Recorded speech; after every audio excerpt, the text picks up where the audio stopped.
Shalom. First and foremost, all praises to Yahweh, Bahasham, Yahweh Shai, Bahasham, Ruach HaKodesh. Double honor to the apostles and elders of great millstone that rule well. They bring the word and doctrine, Shalom, in peace, made up into the elect of the nation of Israel. With the Hebrew Israelites coming once again to prophesy the return of Yahweh Shai HaMashiach and the downfall of this wicked man's wicked kingdom. Now we're going to start by going into who are the Israelites. How do we identify them? What has befallen them in the last days? This is the book. It's the book of Deuteronomy chapter 28 and verse 37. And this is part of the curses that we would go through if we were to sin against the Most High, which we most certainly have done. Deuteronomy 28 and 37. And thou shalt become an astonishment, a proverb, and a byword among all nations, with Yahweh shall lead thee. So to be an astonishment, our ways and the way we conduct ourselves, the way we speak, pretty much just us as a people, where we're an astonishment. People are astonished at us. They're like, we're a thing of that they're shocked. They also have admiration. They're like, they like, teach me how to talk like that, or teach me how to dance like that. But there's also, this is a context of curses, so it would be in a sense where even if they was to do that, a lot of the times when people do that, it's more for like you're some type of zoo animal. Like, teach me how to do that, Mr. Negro, so-called. And astonishment in a way we're also negative because we behave like idiots. We behave like people who are fucking animals, like brutes, brutish, like beasts. And again, this is a proverb. A proverb is, like a saying. They have sayings about the so-called black man. To hide something from a Negro, put it in a book. Right? To accommodate their astonishment. This is a byword. Just like we said, the word so-called Negro, any word that is an Israelite to describe us is a byword, because that's what we are. We are the Israelites. Black. Kanye West, as we were just discussing, Kanye West had an interview, or Ye, as he's now known. Ye had an interview with Piers Morgan, and he was saying, as I am someone that the world calls black, I classify myself as Jew, but they call me black. I have to be wary about how I raise my children, or something to that effect. The whole thing is that Kanye West, who's at the top, is worth, what did he say? He said in his interview, I've got 100 and something million in my bank. I ain't got the most, but I've got enough. Tupac told me, stack your money, then go to war. So he's ready, for at least to some level, to stand up for some level of truth. And if he knows it at that level, you have to understand that people that are lower than him, and he's been in the game for ages, man. He must have seen some shit. He must have seen some shit. So all them celebrities, all of those influencers, they all know, man. They've all heard. Not maybe every single one, but a lot of them, a lot more than let on, have heard and are aware of that. Yeah, they've seen things that are done in secret by the wicked that a lot of people won't believe when they hear it. They're like, that's extreme, that's disgusting. How dare you even say that about Tom Brady or whatever? And he might not do that shit, but these rappers, yeah, man. I mean, I couldn't imagine a rapper not being part of some of the wicked stuff that goes down.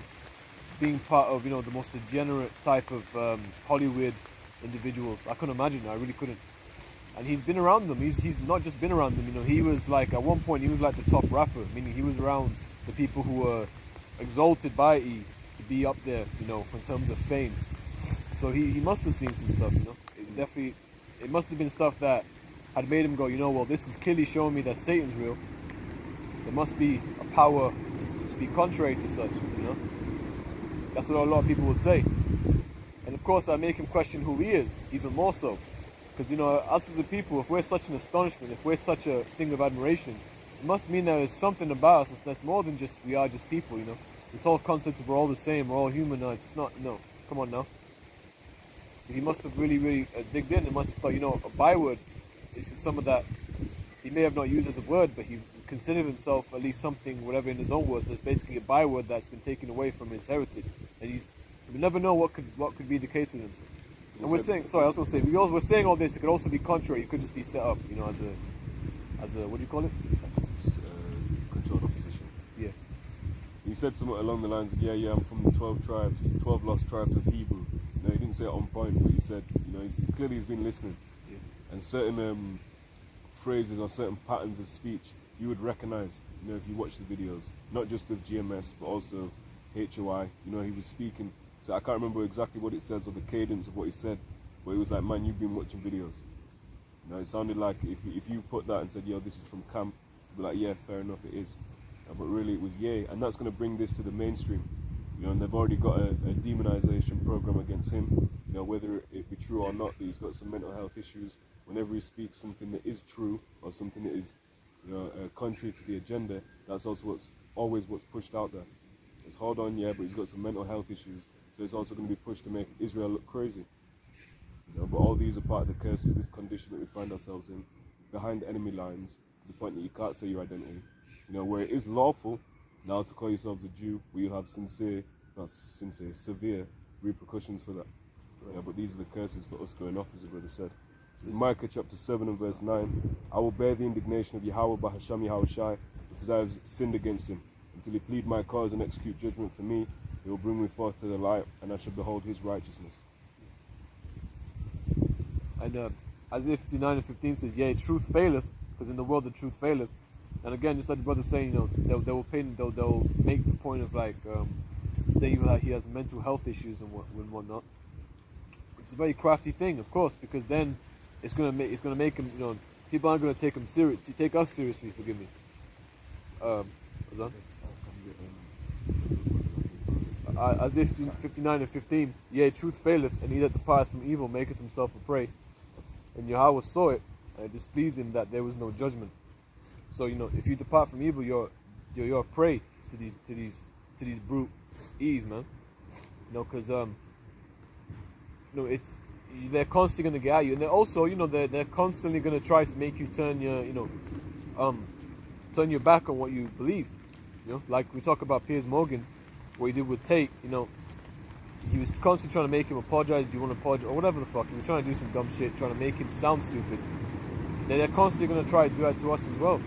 And a lot of people will fold. You know, like we talk about Ye, but Ice Cube had made a statement saying, you know, that he's not anti-Shum. I'll say that, you know, because I don't want to say the exact phrase, because then it might flag this video. But anti-Shum is he's saying he's not that, he's not anti-this, he's not anti-that. He never said that. But if you look at his old posts, that's exactly what that's what you were insinuating, you dumbass. Like, you can't just go on the internet and see what you've already posted and didn't delete. And even if you deleted it, people will screenshot it. He's not anti-Sham because he's from Sham. Yeah, you know, right. A lot. When people say that, that's what we're saying. Yeah. Now, how can I be? All right, you're anti. You know, say you descend from someone called Boris. You know, you're anti-Boris because you're hating on your cousin. Yeah. Hold on, we all go back to Boris. That doesn't even make sense. I'm anti-beard, but I've got a beard on my face. Because he went after one brother with a beard. He went after him. He's got a beard. All his brethren's got beard. Man, you're anti-beard. It doesn't make sense. If you want to say you're anti-E, then there's a case to be made. This is 2nd Esdras chapter 5, verse 1. Nevertheless, as coming the tokens, behold, the days shall come that they which dwell upon earth shall be taken in a great number, and the way of truth shall be hidden, and the land shall be barren of faith. Woohoo! The way of truth shall be hidden, and that's, what is that referring to? Secret place. You know, because it is a secret thing. This is a secret thing, as well as the fact that what the wicked do really and truly is a secret thing. It's a secret council. They have a secret council on the left hand side. We have a secret council on the right hand side. But ours is not secret. Ours is not a secret council. Yahushua said, "The secret have I told you nothing." When they came to grab him up, you know, he said it among. But is it a secret? Is it a mystery? Is it hid from the world? Right. It is. Yeah, good point. And a lot of people, when it's even said in open, they still can't receive it because it is a secret. It's a secret that's hidden in plain sight. Yeah, that's actually my fault. That's inaccurate, because we're not like, okay, so we have the truth. Don't tell anyone. It's a secret doctrine. So yeah, that was my fault. But is it a mystery? Absolutely. You know, we can tell it, we can say it plainly, break it down, you know, go into the word, explain this is a context, this is a history. So what do you, how about something, how was trying for that? Because we didn't do it because we're just that sick as men, you know, it was all for the spirit. And then anyway, when it's been explained to someone, expounded, gone into great depth and detail, they still can't get it. You know, so it's hidden in plain sight. That's why it's known as the secret place. This is Psalm chapter 91, verse 1. He that dwelleth in the secret place of the Most High shall abide under the shadow of the Almighty. You know, so, you know, if you're in the secret place, you abide under the shadow. You know, there's a protection on the over you, rather, from everything that's happening, from all the brutes, from all the perils that are coming to the earth, from all the people who are making you who you're a prey against, basically, which is essentially everybody who's known the truth. You know, even though there's people you're cool with. Let's see how even your own family, Don't ever underestimate a time like no other. A time like no other. That level of wickedness, okay? Since there's been a nation even to that very same time. Right. That means from the first nation was created, there's not been such a troublesome time until the time of Jacob's trouble. And we can name some great horrific events that have happened to our people. Hellenization, when they're, cutting women's stomach open when they were pregnant, the baby would drop out, and then they'd destroy the baby as well. Which really, that's nothing new when you look in this time. Right. The great transatlantic slave trade, the genocide upon the northern tribes. We've had some great evils before us, man. But guess what? There's one worse coming. And it's also the time of Eve's trouble. We know the end game. We know what happens after it all. So that's what brings us comfort. That's what keeps us pushing through. This is Isaiah chapter 31 and verse 1. It says, "Woe to them that go down to Egypt for help, and stay on horses, and trust in chariots, because there are many, and in horsemen, because they are very strong, but they look not unto the Holy One of Israel, neither seek Yahweh." So, Egypt is referring to America because it's the land of spiritual Egypt. And the stuff that they do, the customs that they have, those are the higher-ups, the elites and stuff, the things that they do in secret, it does actually go back to the defiled ways of Egypt. So they continue on perpetuating the customs of Egypt, known as the Babylonian Kemetic mission school system, which is really just a form of, weird stuff of Egypt, just weird, bugged out, idolatrous customs, okay? And where does it say as well that they trust in chariots because there are many, right? Who basically Tanks. Yeah, chariot. Well, that's the modern day chariot that's super indestructible that can create a lot of damage, and there's many of them, so they join the numbers. Most of the people, they just say, well, everyone else does it. What's that stupid saying in the world? If you can't beat them, join them. Yeah, that's it. What a stupid saying, man. But that's how the world operates. It talks about in the law not following a multitude to do evil. There you go. But that's exactly what's pushed out. Right. This is Revelation 11 and 8. It said, "And their dead bodies shall lie in the great city of Salakhia, and their dead bodies shall lie in the street of the great city, which spiritually is called Sodom and Egypt, where also our Lord was crucified." Crucified means to be X'd out, to be crossed out. That's where they covered over the faces of the judges. Yahushai, the world calls Jesus, being the greatest judge. They painted their own image on him. Again, nothing new under the sun. That's what they did in the time of Maccabees. They got the law, they got the Torah, and where there was illustrations of our people in there, dark-skinned people, they paint over, and leprify them, make them leprous, paint over with, pink paint, so-called whitewashing.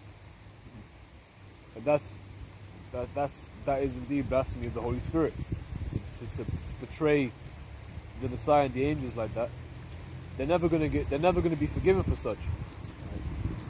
First Maccabees chapter 3 verse 48, "And laid open the book of the law, wherein the heathen had sought to paint the likeness of their images." Right. So they painted the likeness of their own images, the resemblance of their resemblances. When we look into it. You also have that statue in Greece, that Greek art called King David. That's not King David. No, that's it. You know what that is? Naked man. There's no biblical art that we would possess that had naked men upon it, or naked women for that matter. Showing the nakedness. Yeah, right. And because I've been to, is it 16 Chapel, whatever it's called, 16 Chapel. 16. My fault. When I looked inside, and I was sort of just panning around, and I was asking my dad, because I was just confused back then. I was like, why is everyone a so-called white person? I don't really get it. I was just so confused, but now I understand that it was all a plot, really, because now at this time, even earlier, but now even more so at this time of this time of the world, basically of Eve's world. Now you're definitely going to be even more confused because all you're seeing is these images and whatnot. And when you look up at the ceiling, it's that picture of what they call Adam, and what they're claiming is the Most High, where he's naked. Which all that is Zeus. All that is Zeus, because that's their Top idea, of the one that rules the sky. And that's disgusting because they're portraying what they're claiming to portray the Most High, and they're making him look like a person with leprosy, which is a mark as a curse. That's high. How more wicked could you really get with these devils are on the top of wickedness, man. Not only that, but that also goes back to when they defiled the temple because they offered, when they sacrificed a swine in the temple of the Israelites. That was, I believe, unto Zeus.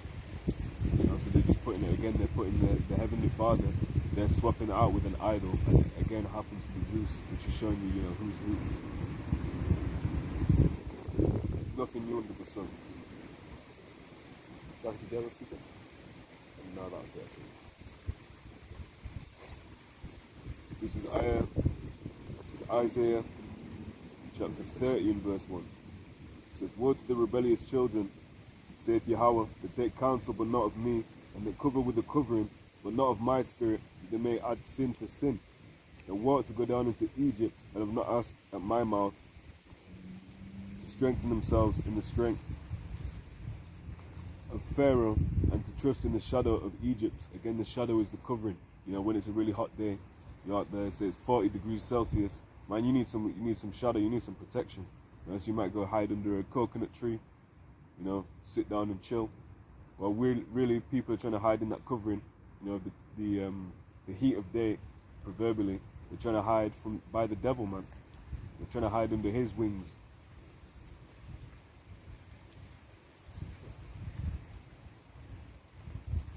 You will never fix a problem that the devil caused by trying to get help from the devil. Believe it or not. Isaiah 59 and 16, "And he saw that there was no man, and wondered that there was no intercessor. Therefore his arm brought salvation unto him, and his righteousness it sustained him. For he put on righteousness as a breastplate, and a helmet of salvation upon his head." So armor to protect you, right, from those fiery darts that come upon you, all different manner of ways. Like as the brother was saying, they're not going to give you, the devil ain't going to give you a cure. The wicked are not going to give you a remedy for the bullshit that they have out there. If you go to school, are you really going to learn how to surpass being a full-time slave for these people? That doesn't sound smart at all, really. That's dumb. Yeah, he still wants to keep you, perpetually in his, captivity. You don't want to, educate you to, to surpass him. That's right. Doesn't want to educate you to become strong and wise. And as a man, he's not going to educate you to actually have some level of freedom and sovereignty.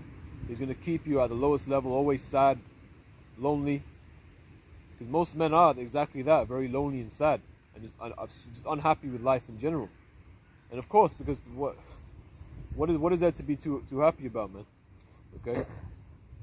And it reads also, if I may add, before the last idol that is upon this earth will be that charagma, right? Which is a digital awl. You can read about the law of an awl. That's AUL, or is it AWL in the King James version? It's AUL in the AUL. Bible. So you can search that up. Owl, though, that's why it's sometimes spelled that way. So you can search that up and you'll find the law and an awl about being a perpetual bond servant. And that's what he wants for Jake primarily, but then all these nations. But he doesn't have a right to all these nations because that's the inheritance of Yahushai. And therefore, for the elect, which are co-heirs of Yahushai. So he's going beyond his means, man. And when he's trying to fill his belly, the Lord is going to cast his fury upon him. Yeah. And that'll be the gongo. No, I was going to say, but he will, of course, make people take that charagma to be a perpetual slave, as he wants people to be. Everything is because it's part of his system, it's part of his image, the image of his rulership. Image again goes to likeness, resemblance. So when you take the charagma, man, when I say when, I mean hopefully you brothers are watching and sisters alike are not going to do it. When I say when people take it, they're basically agreeing to everything without knowing they're agreeing to everything. As in they're actually agreeing with absolutely everything he's down with and joining themselves unto him. Because if you think about when you take that, when you take the charagma, you're penetrated by E. And let's think about it as a man and woman. If you take a woman as your wife, you enter her, now she's yours, possession. What woman would do is she take all your customs. It's a very weird thing in this world. And obviously some of you brothers will do it, but obviously we understand the world we're operating in. But in ancient times, it wasn't like that. When you marry a woman and you guys had different doctrines, like she was worshiping Baal and you was worshiping the Most High. That's weird. You have if you're bringing up children, that's going to cause confusion, right? Because obviously, if you're drawn onto you, if she's drawn onto you, she's going to drawn onto what you do, how you instruct the household and whatnot. And of course, if you think about someone like Solomon, he got into problems because he was taking on women, and he was getting enticed to their idols. And if Solomon can do it, we certainly can, because Solomon was unfathomably wise. Even it happened in Nehemiah where the Jews or the Israelite children, they couldn't speak in a language. They were speaking half in the Jews' language and half in a Moabite language. Mm-hmm. And this is Isaiah 59:17, for you put on righteousness as a breastplate and a helmet of salvation upon his head, which would be needed for when you get caught up and enticed by all these other doctrines. And he put on the garments of vengeance for clothing, and was clad with zeal as a cloak. And, to be covered with vengeance. If you got a vengeance in your heart, you ain't even got time to be a soft asshole who doesn't give a fuck anymore and just think, fuck it, I'll take the chragma. You ain't got time for that, because all you want is vengeance. You're just thinking about what's gonna come for them. And this ain't how when he's gonna try fulfill his NWO, it's going to be cut off. It's going, his plan is going to be cut off. And how is it going to be cut off? Through Yahweh Shai and the angels, and of course the missiles will be shot into Babylon the Great. That's his new world order. Because he already had one. Setting up Babylon the Great was Novus Ordo Seclorum. That's why you have it on the dollar. So he's going to try and push his new one. Right. A new normal. A global reset, as they call it. The true global reset will be when all the heathen rulerships are put down and Yahweh Shai comes to rule in righteousness. Right. The earth will be reset to its godly estate. Right. Rejuvenated. Verse 18, according to their deeds, accordingly he will repay. Fury to his adversaries, recompense to his enemies. To the islands he will repay recompense. Right? Because it's a righteous thing to get it. 2 Thessalonians 1:6. It says, seeing it as a righteous thing with the Most High to recompense tribulation to them that trouble you. But most people in the world don't want to hear that kind of stuff, man. Because what's happened is that they've conformed to a lot of E's ways, and E's ways will make you soft and just soft. You can't even handle people who deserve to be judged getting judged anymore because you're that soft. And sometimes you even question it, because that's not even fully true. Because if E was to say, we have to die, like literally those who believe in the truth, they'll get down with it. They'll get caught up in the slithery, his slithery little words of like, this is the right thing to do. These people are crazy, people are aggressive, and they'll get caught up in it. And these people could be your family members, man. People you thought were down for you. That's right. A lot of them probably won't even hesitate. Right. That's why Yahweh Shai said, who is my mother? Who is my brethren? Only them that do the will of Yahweh Bashem Yahweh Shai. And there's a lot of brothers that don't make it too easy, like if you talk, like this whole thing with HOI and Chief Ephraim, the guy asked for a taco spot. It's over there. That's all you have to do. Brother thinks it's time for World War III or some shit, man. I'm not sure. I don't remember exactly if he just pushed him. I don't know if he slapped him or he did some type of striking action. But you can't assault someone, man. What the fuck? On camera? On your own camera. You gave yourself. You self-snitched, man. This is so dumb. Now, how dumb could you get for someone who's been in it for so long? But you see, that's what I mean. Because a lot of people, they don't understand how to walk wise as a serpent, harmless as a dove. And here's one. How about that was an Edomite looking Jacobite? Ooh. That was an Israelite. How'd you know he wasn't, man? Did you try the spirit? Taco spot, fuck you, nigga. And then just attack him. But our people have no temperance, man. And that clearly, he didn't do anything bad. Sorry, he just didn't do anything. He asked for a fucking place to get tacos, man. It'll be even worse for him if you were being super polite to him in the time of judgment. If you really wanted to get at him, doesn't it go into? Can you get that like coals of fire from his head? Is it Romans 12 to water? I'm trying to find this. It's lucky. I think it's like Philippians. Yeah, Philippians 3:6. It says, concerning zeal, persecuting the church, touching the righteousness which is in the law, blameless. But what things were gained to me, those I kind of lost for Mashiach. Slack, it's the wrong verse. I'm sorry. That's the Apostle Paul denying he had all this status, he had all this history of being, a great teacher unto the Jews, but he threw that all away for Yahweh Shai. So whatever, if you're tempted, oh man, you can't keep this job unless you take the charagma. Man, you have to count that shit as done. It's done. Fuck it, what is it? We're going to get however many fall back in the kingdom. So if you really believe, it's your trial, it's your time of test, man. Yep. And that's someone like even Ye as well. You know, like if he really does, if this is real, man, he turns around.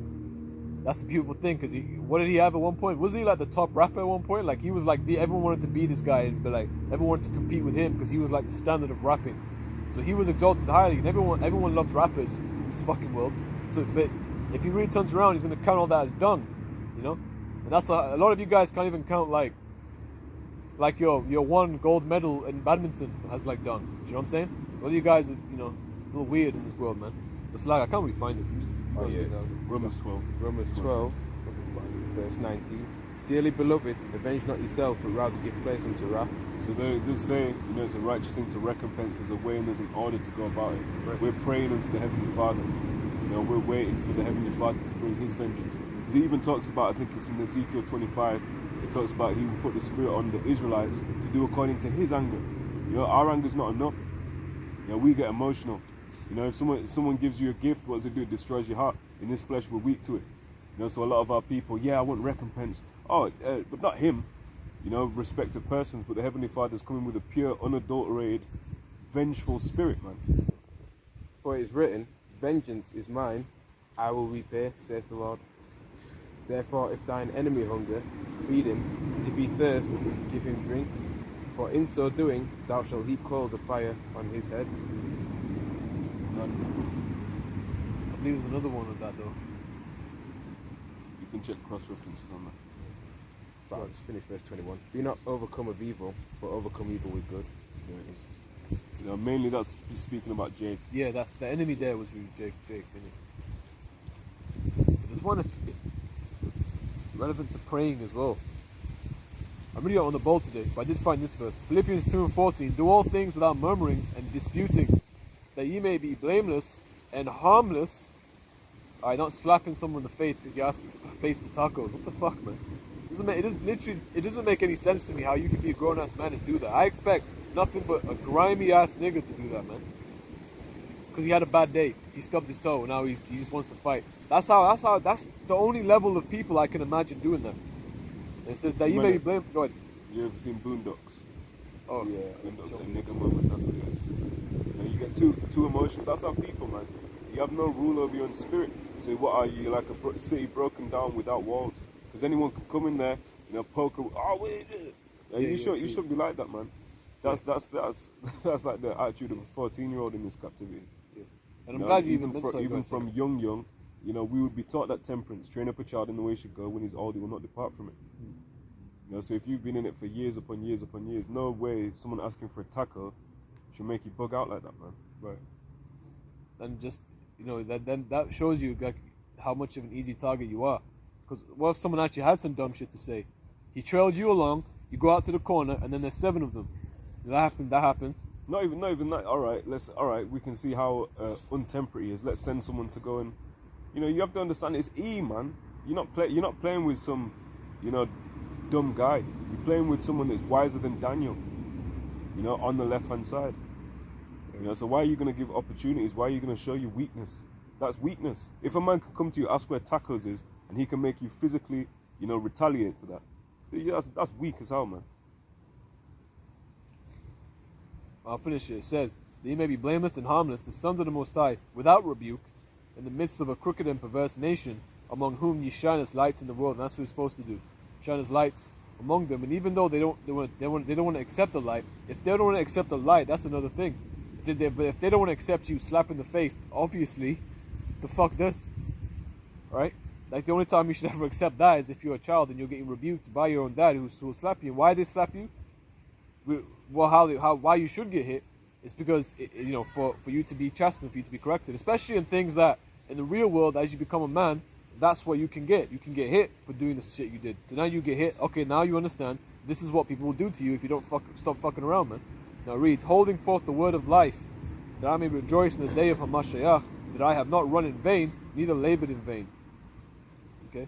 And Lord willing, you know, we're not found to be labored in vain. And again, Lord willing, these brothers do, you know, turn around. We don't want these guys to be destroyed. We want these guys to stop being dumb.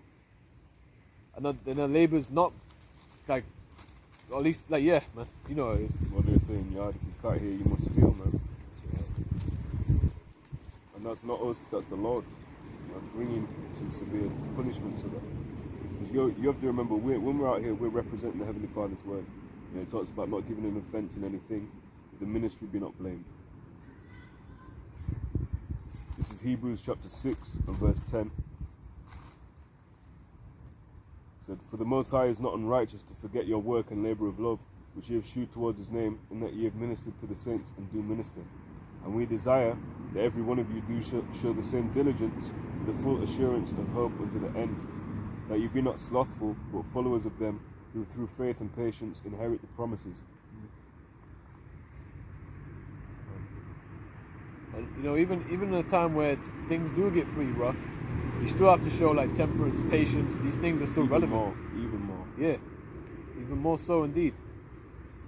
Because there are also going to be times when you don't get to fucking react in any other way, because any other way gets you in serious deep trouble. If not, you know, singular. Well, everything is the Lord's will, but it could be as in this is your time to get judged by the Heavenly Father in its ultimate level because you didn't have patience, temperance, you didn't have these attributes that were necessary.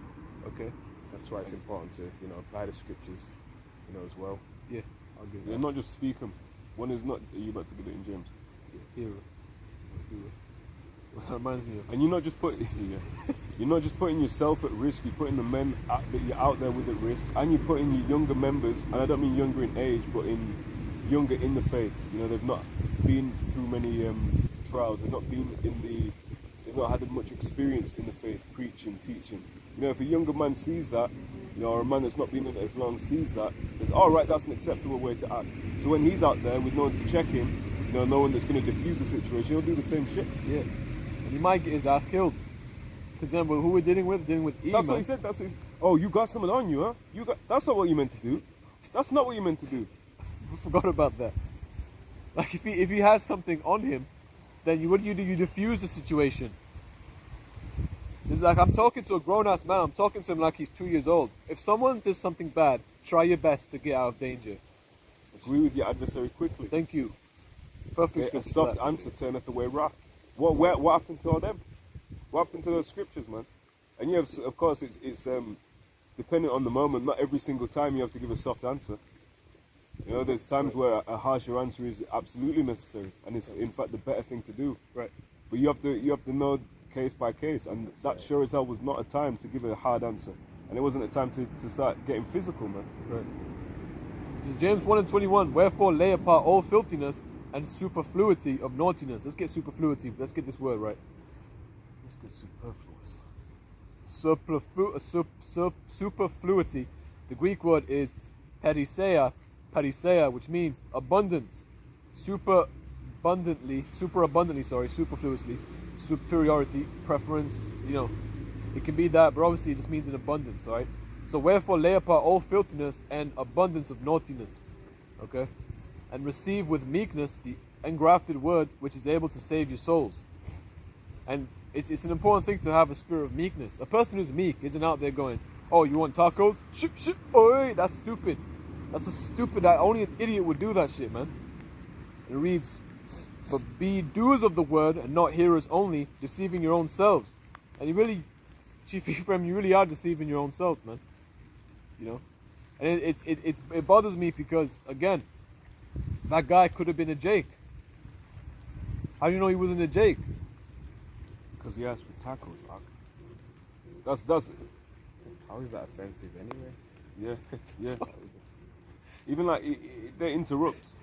All right, cool. Yeah, just deal with it. Bang, carry on. You know, you're out here. We're against the elements. You know, a raindrop might interrupt you. You're gonna try to fight it. You know, a dog might start wolf. Hey, stop that! Fuck your dog, man. Fuck your dog, man. Punt kicks the dog across the field. Come on, man. But again, Jake has no temperance. You know, I'm not saying anything against the brother personally, but that is a pattern with Jake. You know, raised by his mama, got no discipline, never really got licked, never really had pushback against what he's doing, never been checked, and just goes on reckless, man, like a big kid.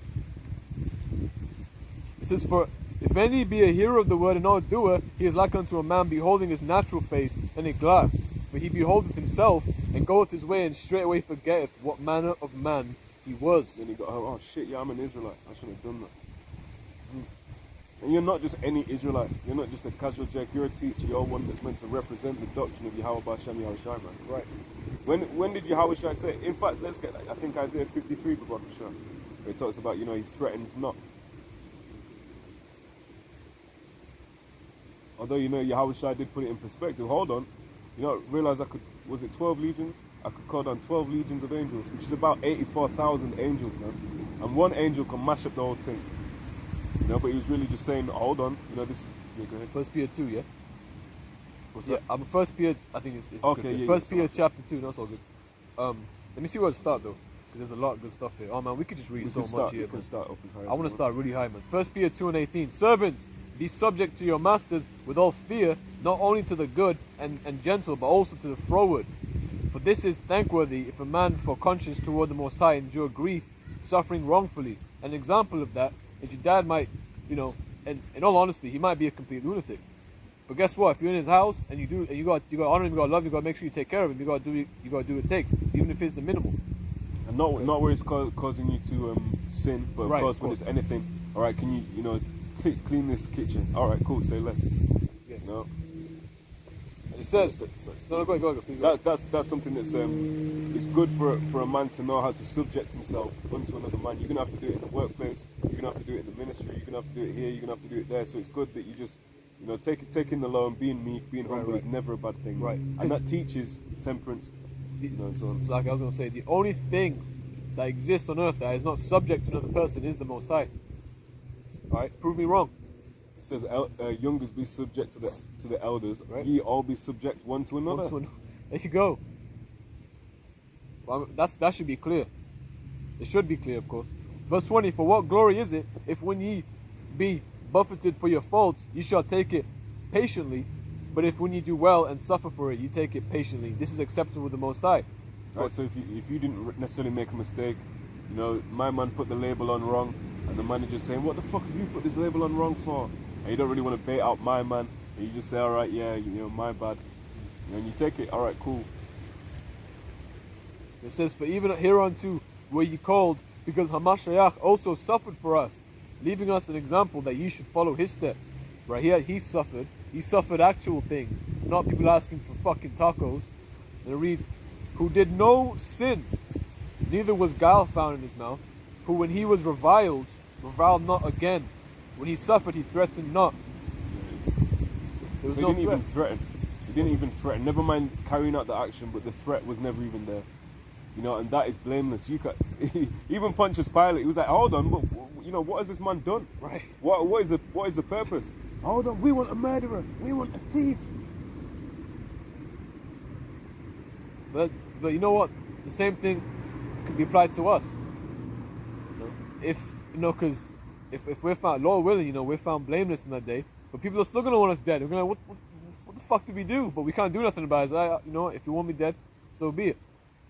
That's the spirit you gotta have, man. So be it. Because what are they really doing anyway? Doing us a fucking favor, taking away this corrupt flesh, and now we get to go in the spiritual world and rest. And what did we die for? We died for the truth. And the blessing is we get raised up first if that happens. Them that rest or died in Yahushua should be risen first, man. So thanks, Mr. Devil, for doing your fucking job if you do that. 1 Peter 2 and 23. Who when he was reviled not again. When he suffered, he threatened not, but committed himself to him that judgeth righteously. There you go. Because ultimately he had to go through all that. And it was all the Lord's will. There's nothing you can do about it, right? It says, who his own self bare our sins in his own body on the tree, that we, being dead to sins, should live unto righteousness. The tree. By whose stripes ye were healed. Okay? For ye were as sheep going astray, but are now returned unto the shepherd and bishop of your souls. You go. And tree, the word I believe there is xulon, it's like xylophone, which simply means wood. So a tree is made of wood, as is a cross that's made of wood. Fact check that. There's a tree. The word is xulon. Okay, so wood, that which is made of wood. That's what xylophone comes from. Yeah. Xulophonos. Yeah. Well, that's what I had. Wood sound. I should, again, man, that should be very. It's a damn shame, man. And again, we want the brother, to turn around and just show some temperance because we don't want him to get caught up in bullshit. We want him to be saved. The last thing we want to fucking see, realistically, is like we go on YouTube and our brother's got a video saying, you know, Chief Ephraim loses temper or whatever and gets shot or some shit. That would be sad. We don't want to see that. Say like Apostle Paul, man, brethren, my heart's desire is sincere prayer is that all Israel may be saved. Right. Paraphrasing. You know, Apostle Paul even said, I want all Israel to be saved, but he understood prophetically, it's not going to happen, man. It's not going to happen. Ultimately, all Israel will be saved in the end, Romans 11 and 26, you know, when the rest of Israel come through the lines of the elect. You know, but until that point, there's some horrific judgments to go out, and Jake's going to be the bearer of it, man, as he should. It says, Sirach, Ecclesiastes chapter 1, verse 22, a furious man cannot be justified, for the sway of his fury shall be his destruction. A patient man will bear for a time, and afterward joy shall spring up unto him. This is Sirach chapter 7, verse 1. Do no evil, so shall no harm come unto thee. Depart from the unjust, and iniquity shall turn away from thee. Resist the devil and he will flee from you. Right? Like, But you, sorry, just like you were saying, like if people are interrupting you, like I've had that when I'm trying to read and these stupid hoes are saying la la la la la like that, right? Just ignore them, man. Ignore them, because you know what they're trying to get you to do. Get the fuck out of it, bitch. And then 5 guys come, and now you're there like fuck. Now you need to, now you need to get the fuck out of there. They're gonna try to rob you. They're trying to antagonize you if they're doing something like that. So you have to. The whole idea is to be like, you know, just be humble, be meek, just find yourself blameless. Don't try to prove yourself as Mr. Tough Guy. Okay? There's no point, man. There's no point of doing that. We're not in this truth to be Mr. Tough Guy. We're in this truth to be strong spiritual soldiers. Okay? There's a very big difference here. Very fucking big difference. A lot of you brothers don't get it at all. I think there's more. Is there more? Verse 3. My son, sow not upon the furrows of unrighteousness, and thou shalt not reap them sevenfold. Right. And this is why it's dangerous territory, because you could be reaping it thereof. You know, you could reap the shit that you've done. Okay? Hey, you might go up to E one day and ask for a taco spot, man, and he might just, you know, I don't like this question, you know? Because the Lord can do that. And it would be a very, he's you got know, a good sense of humor as well, the Lord, man. yeah, I was about to say, the Lord, it would have been a very ironic thing. You know what I'm saying? So laugh when your calamity come, Yeah, man. when your fear come and mock. And I knew that shit in the world, man. You know, so-called Pan-African consciousness. Man, we're black people. We have to be very careful among. You know, you even know that shit. I'm sure, you know, you've got one uncle that tell you, oh, well, and boy, remember, you know, we're behind enemy lines, man. Yeah. You have to know how to deal. That's right, take the Lord at times, you know. Of course. I'm sure you know, a lot of brothers don't have the dad at home, but the dad is going to say something about stay away from danger to a degree, how to operate. You know, me, because I moved from a very safe place. I mean, I was in Dubai when I was younger. Then I moved to London. Depends who you are, man. Right? I suppose. I mean, inherently Yeah, Dubai London's just reckless for everybody. yeah, it's a fucking shithole. Like it was hard to be there for me, and everyone was terrified. So they were just constantly telling me, you know, like just this is how you got to operate, whatever. This is how you know. Just make sure you don't do this. Make sure you don't do that. Don't start this. Don't start that. If people do this, it's okay. Just ignore them. Don't feel upset. He pulls out a 22-inch blade. Don't worry about it. Man, I'm mad in London. I say the tax as well. Yeah. Yeah. People are bugged the fuck out. Yeah, man. And then my school I was in was dangerous, so it was like they were very. I was a little bit nervous being there, man. You know, people used to obviously try to say some dumb shit. You know, people used to cuss out my mum. My mum was dying, and I used to be like, "Hey, man, what the fuck can I do?"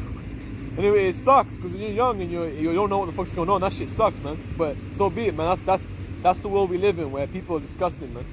And people also, there are enemies. People don't give a fuck about you, Jay. So for you to go out there and think that this is your moment to shine, no, this is your moment to make yourself a bigger target. Almost everything we do makes us a bigger target. All right. So what are you gonna be a target for? The truth and meekness, or some bullshit? You gotta choose. You gotta choose wisely too, man. You gotta make yourself pray for the right thing. That's Even right. the Muslims say that speakers call Muhammad hijab. You know, he's got some interesting talking points for, you know, an entertainment debate with an atheist or whatever. Take it for what it is. But he'll say, you know, in this world we're gonna be a slave to something, so we chose Allah. You know, but it's true. You're gonna be a servant to sin. You know, you're gonna be a servant to your fleshy desires. You're gonna be a servant to this woman.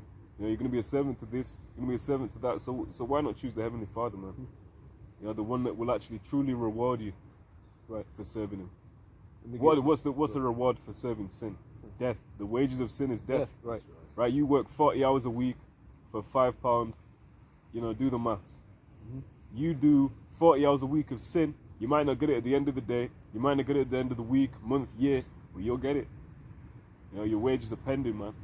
They're in transaction.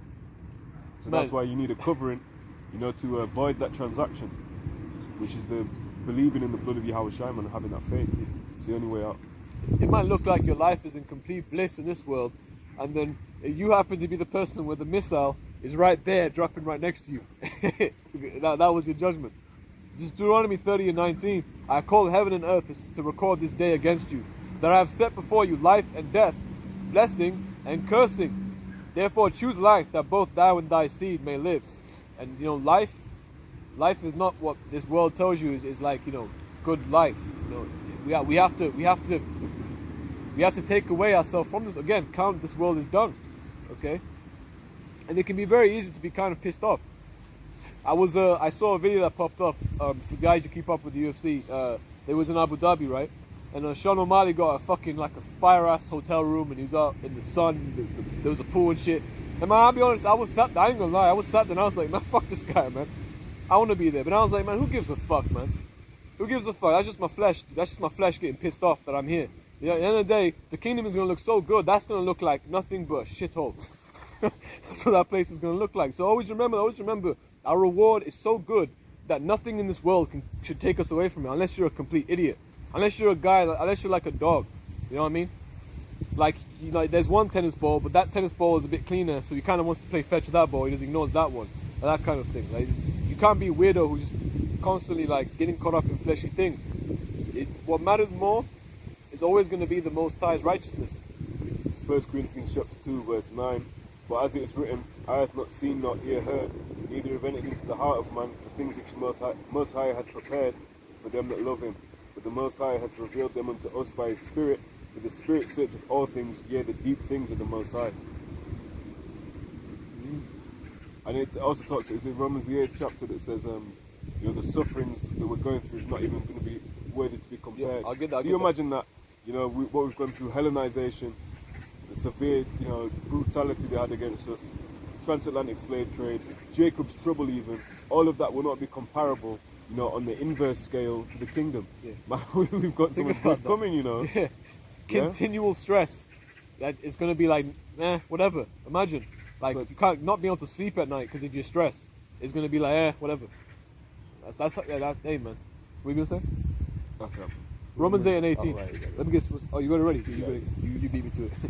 Romans 8, verse 18. For I reckon that the sufferings of this present time are not worthy to be compared with the glory which shall be revealed in us. But they're not worthy to be compared. You know what I mean? It's like trying to compare it is like you're being a dumbass kind of. You know what I mean? It's like, what are you doing? This is stupid. Like, you don't compare gold to shit. You don't compare like something that's actually of value to something that really isn't. Why would you do that? Like, what a waste of conversation, a waste of breath is basically how it is. So who cares, man? Who cares if we have to, man, who cares if we get our ass kicked, man? Who cares if we're constantly getting bullied, getting put lowly and shit? Who gives a fuck? You know, as men, we have to, again, what we're supposed to be? We're supposed to be spiritual soldiers. You think a soldier's out there quitting his life because he saw his best friend die out in the battlefield? He's going to go harder, man. Yeah, man, he's going to go, fuck it, I'm going to get these guys, man. He's going to start having more, like he has a spirit to command a bit more amongst his peers and stuff. He has a spirit, he's working harder now, go ahead. The proverb in the world, you know, pressure bust pipe and make a diamond, man. Mm-hmm.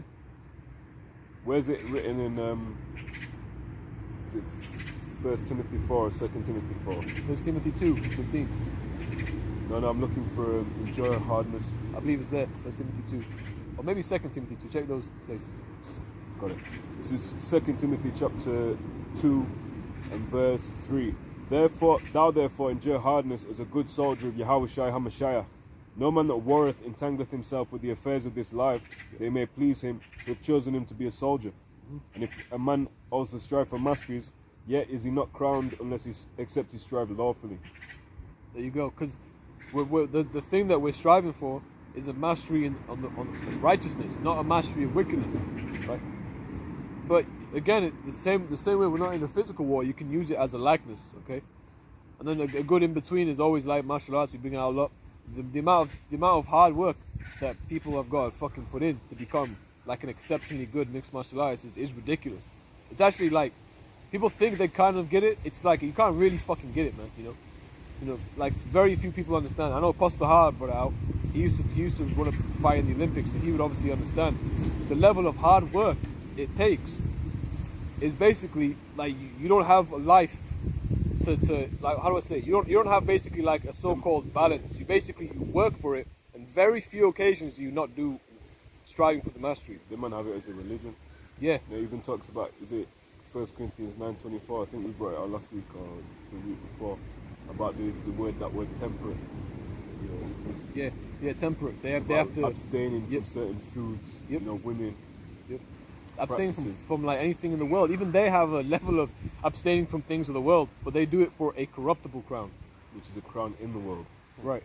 For a belt, a girdle of gold. They're trying to have that just so they can get some level of status, which is bullshit, right? But that's the whole point. Like if you're trying to chase some mastery in a worldly sense, it is bullshit, man. If you're trying to be the best chess player, it's bullshit.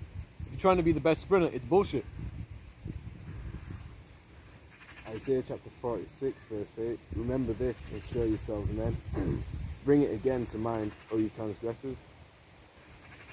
Remember the former things of old, for I am Yahweh Bashem Yahushai, and there is none else. I am the Most High, and there is none like me. So, as a man, you got to, bear the, the pain, the iniquity. All right. That's what's going to build you up. That's going to test you. It's going to test your faith. All right, on all levels. That fiery trial. Exactly. A fiery trial means what it means, right? Like a time of much heat. You're in this state of, like, think about something minor, like if you're in a sauna or whatever, and it's hot. You're in there trying to like burn fat or whatever. All right. Hopefully you're in there alone. It's fucking weird when there's a bunch of shirtless dudes there. I fucking hate it. But if you're in there and you're just in that heat, sometimes you sit there and go, I want to get the fuck out of it, man. But then you're just like, nah, but there's that mental thing. You're like, I want to prove that I can go through this, because I reckon there's a good reward out of it, right? And that's how when there's a heavy trial upon you, where all you're doing is just going through hell. What are you gonna do? I guess I'll be a bitch and just serve the devil forever, or you're gonna just go, man, I want to go. Let's go through it then. Let's see what's good. Let's see how sharp I can get. Just, if you can do the same thing at training, if you're going sparring, you go, you know what? This guy is so much better than me. My legs are chopped up a little bit now, even through the shin guards, and I can barely, like, I'm so tired because I keep having to move around him. But if I keep doing this, eventually, it ain't gonna be like that. And if anything, I'm gonna be very good. I'm gonna be better in all aspects of my life, essentially, because I've gained some spiritual strength from all this. How much more in the truth, man? This is Romans chapter 5, and verse 2. It said, by whom also we have access by faith, and that's through Yahushua, into this grace when we stand and rejoice in hope of the glory of the Most High, which of course that's going into the kingdom. And not only so, but with glory in tribulations also, knowing that tribulation worketh patience, and patience experience, and experience hope, and hope maketh not ashamed, because the love of the Most High is shed abroad in our hearts by the Holy Spirit, which is given unto us. There you go. Is it, where do we verbatim hope maketh? Say it again. And not only so, but we glory in tribulations also, knowing that tribulation worketh patience, right, and patience experience, and experience hope, and hope maketh not ashamed, because the love of the Most High is shed abroad in our hearts by the Holy Spirit, which is given unto us. Right. Well, that's a lot right there. But it's also, that's a good precept for that. It's 1 Peter 4. Like first going from verse 15 on down. That, like, if glory the Most High on the behalf if we're being persecuted for righteousness' sakes. roughly. Paraphrasing, quoting, so to speak. And every Israelite, every man that calls himself an Israelite, should know well in advance what he's going through. Counting the cost, as Yahweh said. I think that's Luke the 19th chapter, talking about no man's going to set up and create a tower unless he's counting the cost. Right? Do I have enough building materials? Do I have enough labourers? Do I have enough for the in-betweens, the after, the furnishing, so on and so forth? So you have to know what you're involved in. You have to know, like he said in that scripture, think you're not strange concerning the fiery trial. Oh, what's happening? You can't bug out. You knew this shit. You were told this. No, if not, you should have looked into it. Right. Even the most, like, even the worst thing, you should be like, of course. Obviously. Man, it talks about in here getting your head chopped off for Yahweh's sake. Are you ready for that? Now, these are sobering thoughts, man. You have to be prepared for that. Like, meditate on it too. Yeah. And what does meditate mean? It means to think, consider. So it's constantly going through your mind. So when bullshit comes in your mind, then you've got the spiritual two-edged sword to chop it out of your mind, man. Bam. Slice it off. You don't want that shit in your mind, man. You want to enslave all them fleshy thoughts, man. Yeah, Put them into subjection of Yahweh Shai HaMashiach, man. Bringing into captivity every thought that exalts itself against the knowledge of the Most High, man.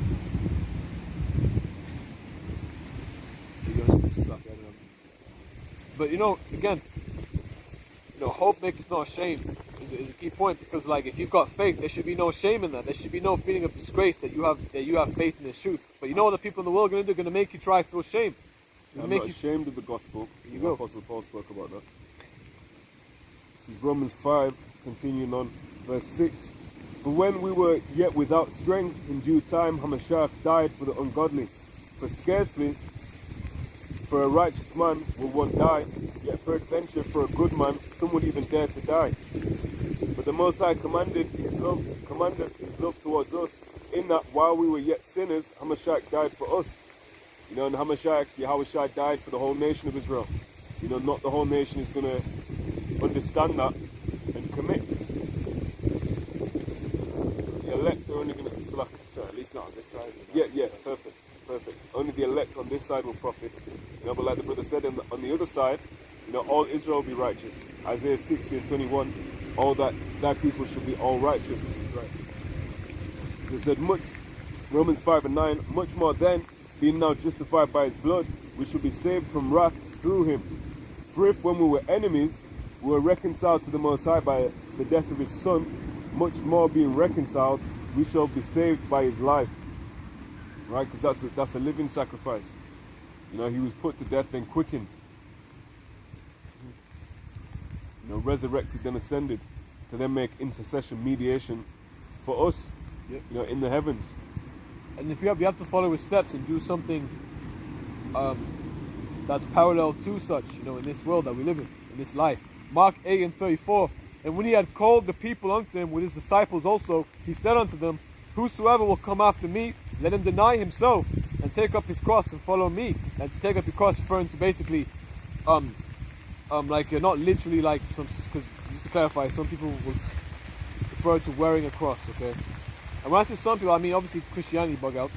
Plantation Christianity. Yep. Because realistically, take up your cross basically means to yeah, take the burdens, Thank you for that, brother. Take up the burdens of this world.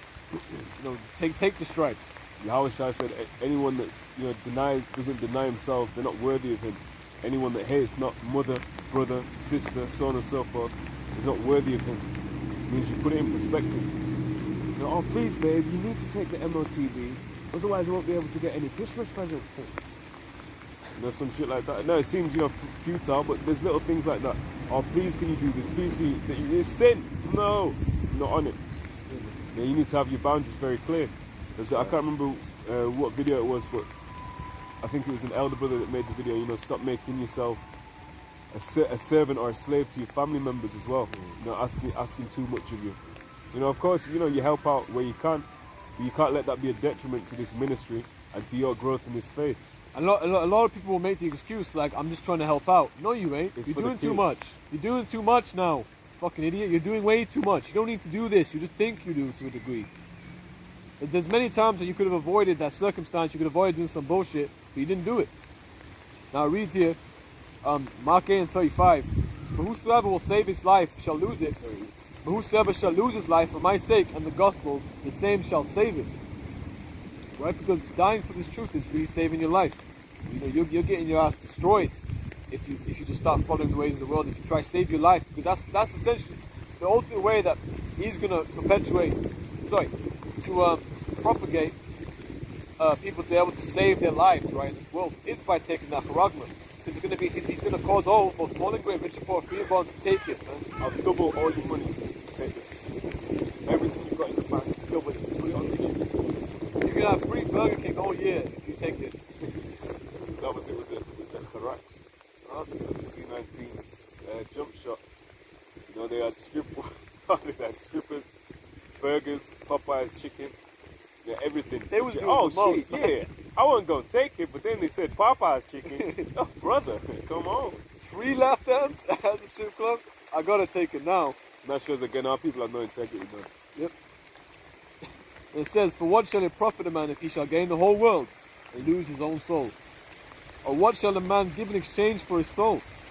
Whosoever therefore shall be ashamed of me and of my words in this adulterous and sinful generation, of him also shall the Son of Man be ashamed when he cometh in the glory of his Father with the holy angels." So the Most High, you know, is going to make sure you get judged, and Yahushua shall be ashamed of you, man.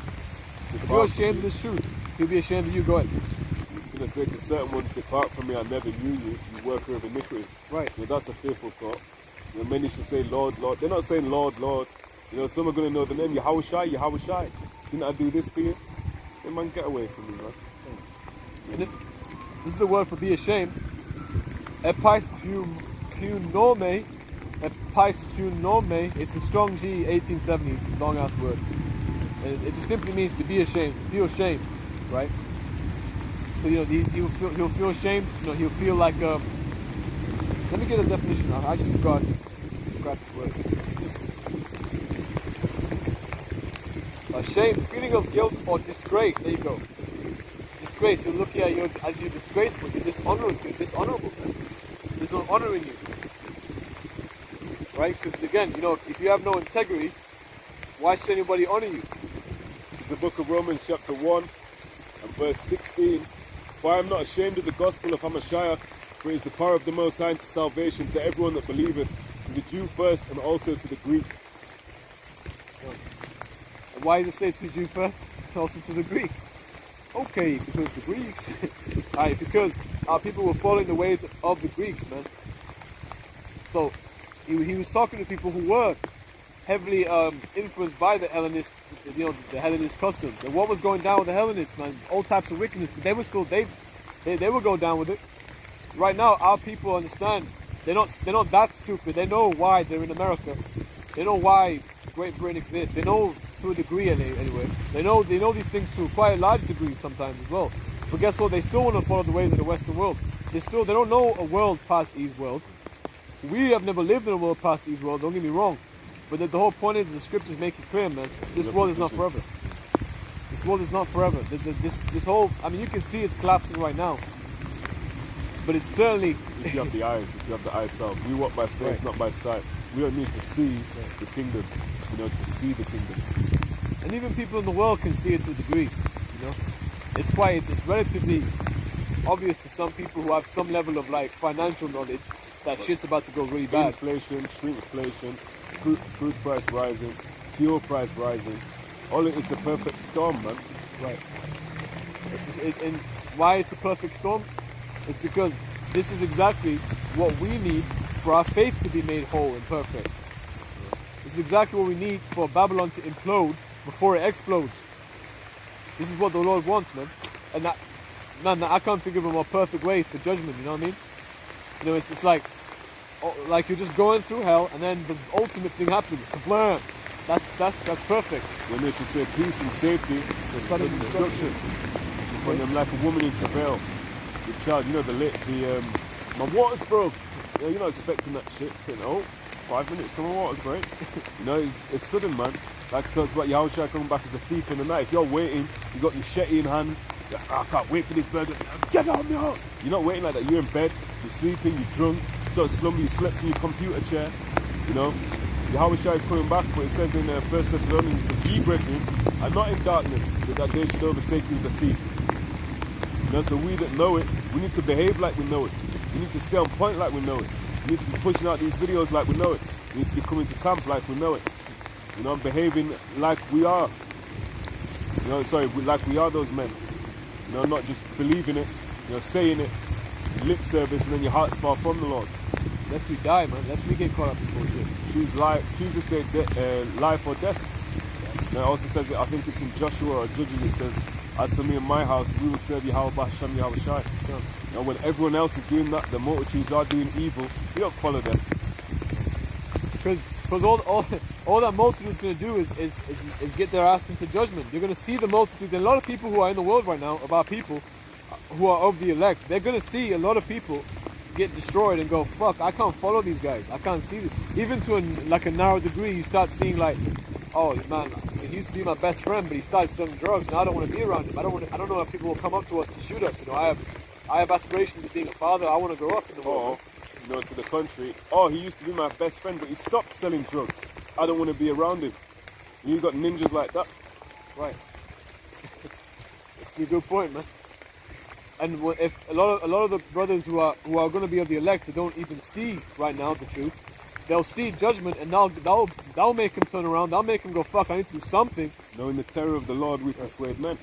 Can't. Just do something. There's going to be something like that will happen, whatever it may be. You know, like Apostle Hart mentions back in the days in New York, or that, you know, they didn't actually have the truth, but those brothers were seeking truth. There were people there who just wanted to know what the truth was, and through the Spirit, eventually it led to actually having the understanding of the Holy Bible. Right? And how did that happen? Is from Abba Bivens. Abba Bivens is the reason why. So no matter what circumstance you're in, the Most High is going to look for the sincere ones who actually want the truth. And children to turn back to the heart of their father. Hey, some people will be praying and saying, you know, I don't know your name. Yeah. But please help me. I'm lost. I'm scared. I feel weak. I want to have strength. You know, people will say these things because they don't know what else to do. They just go, I don't know what to say, but I need your help. And the Most High, He's not unrighteous. He's going to hear them and say, you know, this I've made this man on earth to be sincere. I will help him. Okay, because He already knows who the elect is. Okay, from before the foundation of the world. Right. You know, predestination is a thing. Absolutely, it is a thing. It's obviously a thing because He's the Most High. He knows everything. There's nothing you can hide from Him. Everything is done in darkness. Let's get it. It's the book of Ecclesiasticus, also known as the book of Sirach. And this is chapter 23 and verse 19. And it reads, such a man only feareth the eyes of men. You might have fear of men. Up a bit. How far? 2 verses. It's the book of Sirach, chapter 23 and verse 17. All bread is sweet to a whoremonger. He will not leave off till he die. A man that breaketh wedlock, saying thus in his heart, who seeth me? I am compassed about with darkness. The walls cover me, and nobody seeth me. And what need I to fear? The Most High will not remember my sins. Such a man only feareth the eyes of men. Right? That an example. A person who only fears the eyes of men. A lot of our people do that. They're too scared that he will do this and that. The third, put him in jail, give him this type of tax, take away assets. Fuck all that. Count it all as dung. Now it reads, such a man only feareth the eyes of men, and knoweth not that the eyes of the Lord are 10,000 times brighter than the sun. Right. 10,000 times brighter than the sun. Beholding all the ways of men, and considering the most secret path. So He can see everything. He sees it all.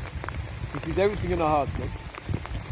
The deepest thoughts, He understands it way more than we do.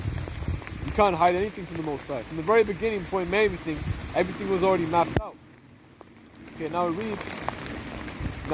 reads, He knew all things ere ever they were created, so also after they were perfected, He looked upon them all. There you go. So I got it. So Romans chapter 11, verse 33. Oh, the depth of the riches, both of the wisdom and knowledge of the Most High. How unsearchable are His judgments, and His ways hast finding out. So who hath known the mind of the Lord, or who hath been His counselor? None. Right. Who knows the mind of the Lord? Right? Because the Most High, in His heart, His power, it's something we're too lowly for, man.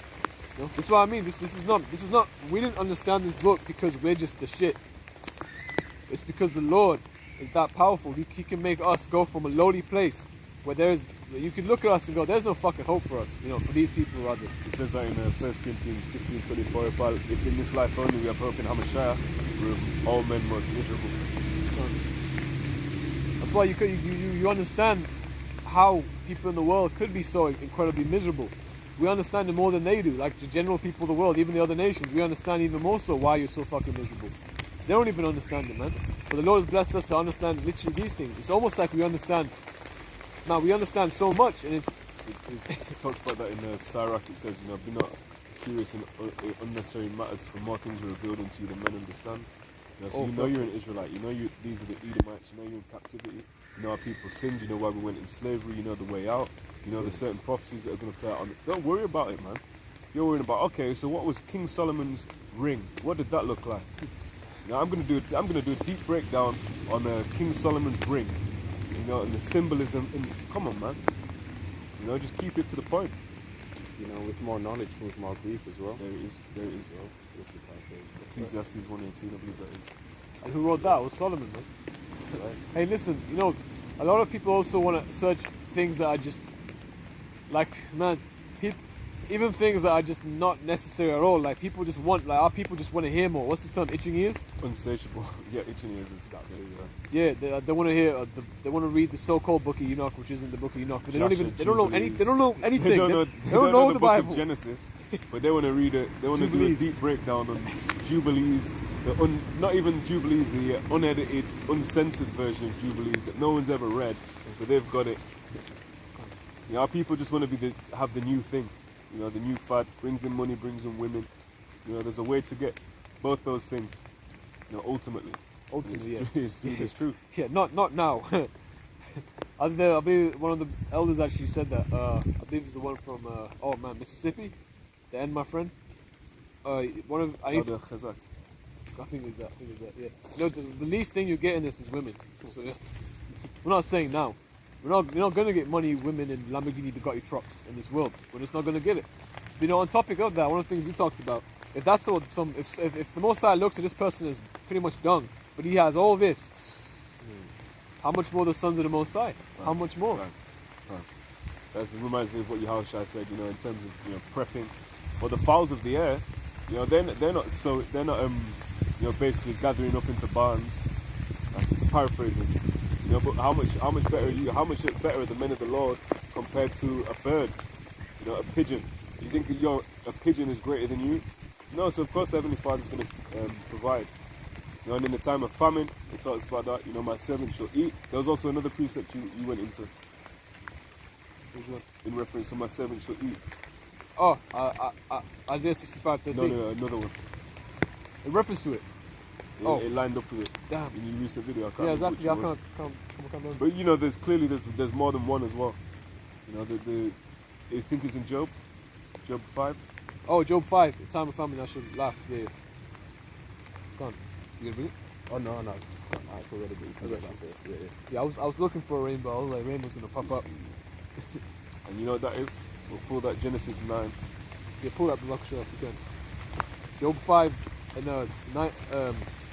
Where is it? 5 and 20. In famine he shall redeem thee from death, and in war from the power of the sword. That's why there's nothing to worry about.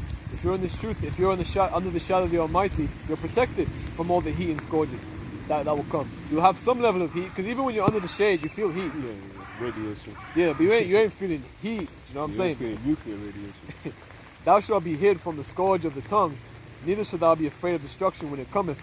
At destruction and famine thou shalt laugh. And because the Most High, he's going to be laughing through us. You know? That often happens. Some crazy shit happens and we just laugh because it's hilarious to us. Because we know what it really means. It means that we're close, man. We're getting closer and closer. And it reads, neither shalt thou be afraid of the beasts of the earth.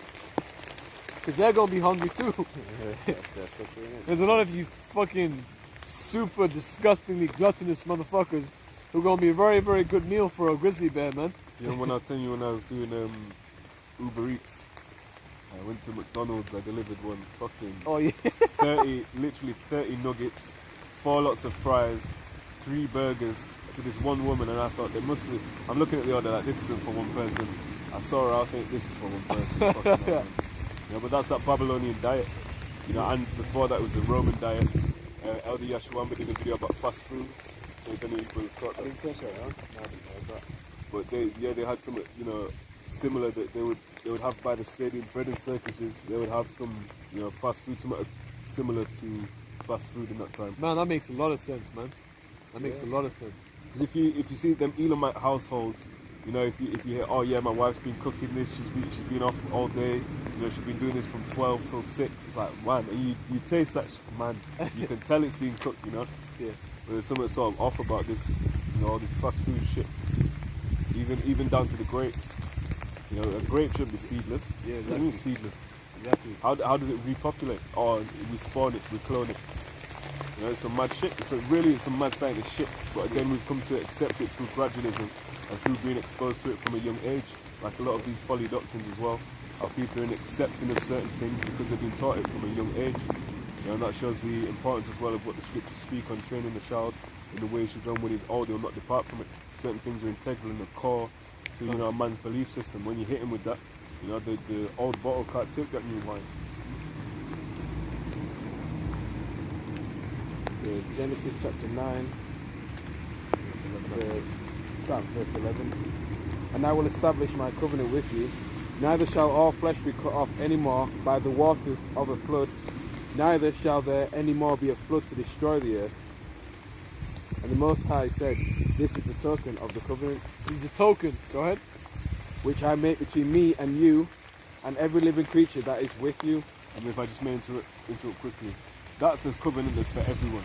You know, so that includes the Edomites, that includes the Elamites, that includes the Moabites, so on and so forth. So the new covenant, the old covenant, it doesn't say that. But this one does, so it shows you that there's a difference there. And if it did mean that in the new covenant or old covenant, it would say that. Not just Israel and Judah. That's And there's spiritual. actually a double rainbow. Yeah, right now. there you go. There you go. As Spiritual. soon as you start reading that one. And the Most High said, this is the token of the covenant which I make between me and you and every living creature that is with you for perpetual generations. I do set my bow in the cloud, and it shall be for a token of a covenant between me and the earth. I mean, like we like to bring out, you know, these fucking alphabet fucking demons. They have this. They have that. That they have a rainbow as their flag, as a symbol. But it's ironic. What does that symbolize for them? Yeah, the earth won't be flooded with fire. Sorry, with water, but it will be flooded with fire. You know, as Sodom was. So that's the symbolic meaning of your usage of it. And Sodom was an example of how not to live. Yeah, it is. It talks about an end sample to those that live ungodly. And damn them Babylonians, it shows how living ungodly. Damn straight, man. Damn them. They've made it seem as if you're like you're crazy, basically. They made it seem as if you're a disgusting person because you don't accept it.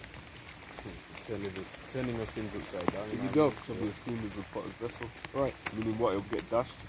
You know, and the covering cast is stretched across all these nations. You know, it's going to have to get done away with.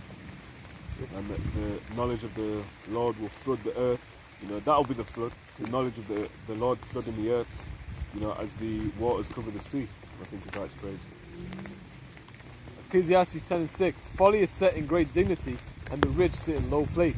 So folly is set in great dignity. And it's foolishness to actually even actually look at you like some jakes are like 6'10", and they're built like a fucking bear, and they're out here saying, "Yeah, I believe I'm a woman." Yeah, that's fucking crazy, man. That's fucked up. You know, we laugh, but really, we're laughing at to them, laugh you know, like in a It's sense. nothing to laugh. It's not funny, but it's like fucking hell, you're that bugged out. You know, but then, like the Lord says, you know, He will laugh when the calamity come, when the judgment come. Then we'll see. Genesis 9:14, and it shall come to pass when I bring a cloud over the earth, that the bow shall be seen in the cloud, and I will remember my covenant which is between me and you and every living creature of all flesh, and the waters shall no more become a flood to destroy all flesh. Right? So that's why, you know, destruction isn't coming to every spot literally on earth. It's going to be, the missiles will be targeted at Babylon the Great, and then wherever that fire reaches, you already know. It does mention the false prophet, which is really, Pastor was bringing out, you know, it's really just talking about any of these so-called churches. The Catholic Church and the sister churches there. Yeah. So if it's the Catholic Church, then the false prophet, referring to Vatican, that's going to be caught up in the lake of fire as well. So that fire is going to reach fairly far. You know, hopefully it fucks up this place.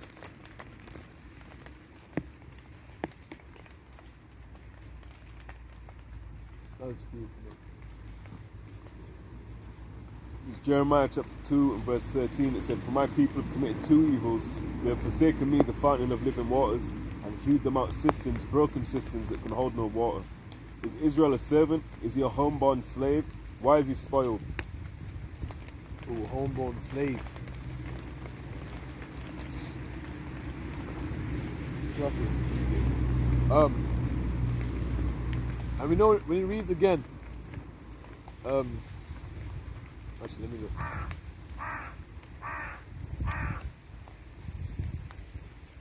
Oh, hold up. Let me just. I can get a matching piece up this one. Ecclesiastes 10:5. There is an evil which I have seen under the sun, as an error which proceedeth from the ruler. Folly is set in great dignity, and the rich sit in low place. It says, I have seen servants upon horses, and princes walking as servants upon the earth. Alright, so Theodore Roosevelt. yep. That's a perfect example, isn't it, really? Theodore Roosevelt statue where he's got a so-called black man on one side. I believe literally not wearing garments, you know, Kingdom of Judah, like a servant garment. Yeah. And then there's a so-called Native American on the left hand, on his left hand side, the Northern Kingdom. Okay, but they're not really, Jake. They are, man. Astaroth is indeed America. Because that's why I said that they'll stay there until the latter time. Because a lot of the Native Americans were put into slavery as well. You know, that's something that's not necessarily talked about a lot. You know, and if you're if you're saying, okay, I know I'm an Israelite, how? Because I'm from Ghana, and Ghana, my people were put on slave ships. Yeah, but hold on, did your no, they didn't. But what about you, brother? Makes you know, it don't make sense, man. You have to be consistent with it as well. You know, if the curse is fit, you know, a people or a people group, a person or a people group, you know, that's the identifier, man. You can't say, oh yeah, they got genocided, damn near nearly wiped out. You know, a lot, and they were facing, you know, a lot of oppression way before Judah was. No, but they're not Israelites apparently. It talks about them being oppressed together. Is it Jeremiah 50? Yeah. Verses 4 and 5, and then there's verse 33. It's Jeremiah chapter 15, verse 4. In those days and in that time, saith Yahweh Ba'Hashem Yahushua, the children of Israel shall come, they and the children of Judah together. Going and weeping, they shall go and seek Yahweh, their power. Okay. Well, they'll say, oh, well, I guess the Negroes, they're just a blend of Israel and Judah. Yeah, that's the man that just said, oh, no, you have to be Negro. So he's Masharin, yeah, he's an Israel. How's he? Well, man, you have to make it make sense.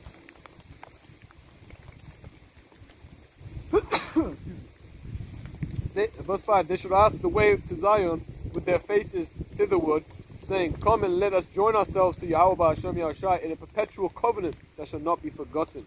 And that perpetual covenant is, of course, the new covenant, you know, which you can read Jeremiah 31 on down, Hebrews 8 and 8 on down, as we mentioned when we were reading about the rainbow on the bow and the cloud.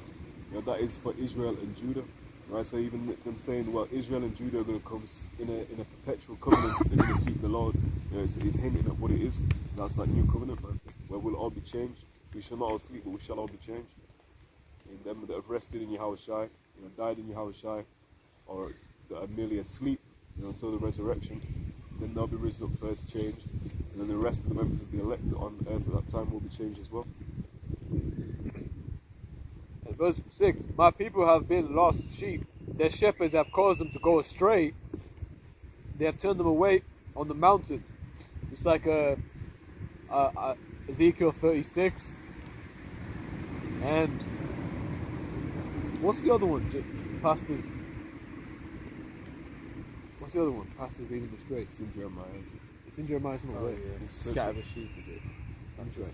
Try Jeremiah 23 and 1.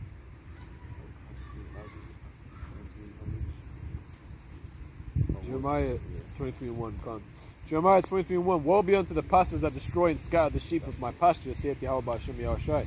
Right? A lot of these pastors, you know, people who consider themselves pastors, you know, teachers essentially, who call themselves teachers of this word, they're doing exactly that. Alright, they're scattering the sheep, they're making them go astray from the sheepfold, man. I saw some Jehovah's Witnesses setting up camp the other day. I was on my way to work, man. If I wasn't, I would have pulled. Yo, let me ask a couple questions, man. Because what are they really gonna say, man? There's, you know, we used to do that for for life. You know, we used to go around seeking out, you know, Christians to debate or whatever to make a little YouTube video of your little YouTube channel. You know, but then, what are they teaching? You know, I wanted to go and investigate. Like I said, I was on the way to plantation, but man, these people set up, and that goes for people in Israel as well. You know, taco spot pushing us people. You know, that's you're destroying the flock, man. Right? You know, you're not leading a good example. You've seen You know, for example, when that lady came up to these brothers, you know, they didn't, hey, get out of here, man. You know, the question was sincere and the sincere answer was given. Yeah. And whether they like it or not, Right. it's fine. But the brothers were cordial; they were beyond respectful. And that bitch Yeah, was they- interrupting the whole time, man. I'll be honest. we still like fucking let her do it at the other point. We're trying to tell her at one point. We're trying to finish, but she still went. Like, she's got to do it. Because you never know, because another thing she probably would have done right was like, if we tell her, excuse me, sorry, I'm just trying to interrupt her to like stop, she'd probably like say something that will cause like some type of conundrum. So you've always got to watch out. Because listen, might man, ask we're you where praying. the taco spot is. Hey, man. Jeremiah 23:2. Therefore, thus saith Yahweh Hashem Yahushai of Israel, against the pastors that feed my people, and feed them what? Lies, basically. Feed them defiled bread. Spiritual defiled bread. And defiled bread. If you go to the so-called churches, they go out to barbecues and have pork chops and pepperoni pizza and shit, man. The only ones that don't do that is Seventh-day Adventists. That's what I know. But the rest of them, I believe they all do that shit. And it reads, Ye have scattered my flock, and driven them away, and have not visited them. Behold, I will visit upon you the evil of your doing, saith Yahweh Hashem Yahushai. Man, that's a fearful thing, man. Let's carry on in Jeremiah Israel and 50. Judah, please. Yeah, I got you. I was gonna. Should I just go straight to verse 33 though? Right. Finish verse 6. Yeah, finish. Verse 6. Jeremiah 15:6. My people have been lost sheep. Their shepherds have caused them to go astray. They have turned them away on the mountains. They have gone from mountain to hill. They have forgotten their resting place. And down to verse 33. Jeremiah 15 verse 33. Thus saith Yahweh of hosts, the children of Israel and the children of Judah, going into the northern kingdom and the southern kingdom, were oppressed together. And all that took them captives held them fast. They refused to let them go. This is Jeremiah 23 verse 7. Therefore, behold, the days come, saith Yahweh, they shall no more say, Yahweh liveth, which brought up the children of Israel out of the land of Egypt, but Yahweh liveth, which brought up and led the seed of the house of Israel out of the north country, and from all the countries whither I had driven them, and they shall dwell in their own land. And that's clearly talking about the last days. And them people, you know, the least of the flock, will say, in the land of Israel today, that didn't happen. There's no a record where you can say, look, man, you know, this was like the new Egypt, the new Pesach. Also talks about that in Jeremiah 16 and 15, the same thing. And when it says the seed of the house of Israel, it's not just talking about the northern kingdom, but it's talking about the whole nation. You know, because you have the kingdom of Israel, the northern kingdom, but obviously the whole 12 tribes descend from Israel, including the kingdom of Judah. Jeremiah 3 and 18. In those days the house of Judah shall walk with the house of Israel, and they shall come together out of the land of the north, to the land that I have given for inheritance unto your fathers. Right. That is referring to Babylon the Great. The land of the north is one place, alright? Jeremiah 16 and 15. But Yahweh liveth, that brought up the children of Israel from the land of the north and from all the lands whither he had driven them. So there is a distinction between the two places. And both the northern kingdom and the southern kingdom are indeed in the land of the north, which is America. Yes, America is also the land of the north. America is the land of the north. Assyria, Ophir, can't forget Ophir, Nineveh, Sodom, Egypt. And all Assyria, Rome again. yeah, with ships. Good point. And it says, and I will bring them again to their land that I gave unto their fathers. But the elect are going to be the people who are going to be taken to the land. Babylon, did you say Babylon? Babylon the Great, mother of harlots, the great city that reigneth over the kings of the earth, which isn't Saudi Arabia, which isn't fucking anywhere else, China. It's very clearly America.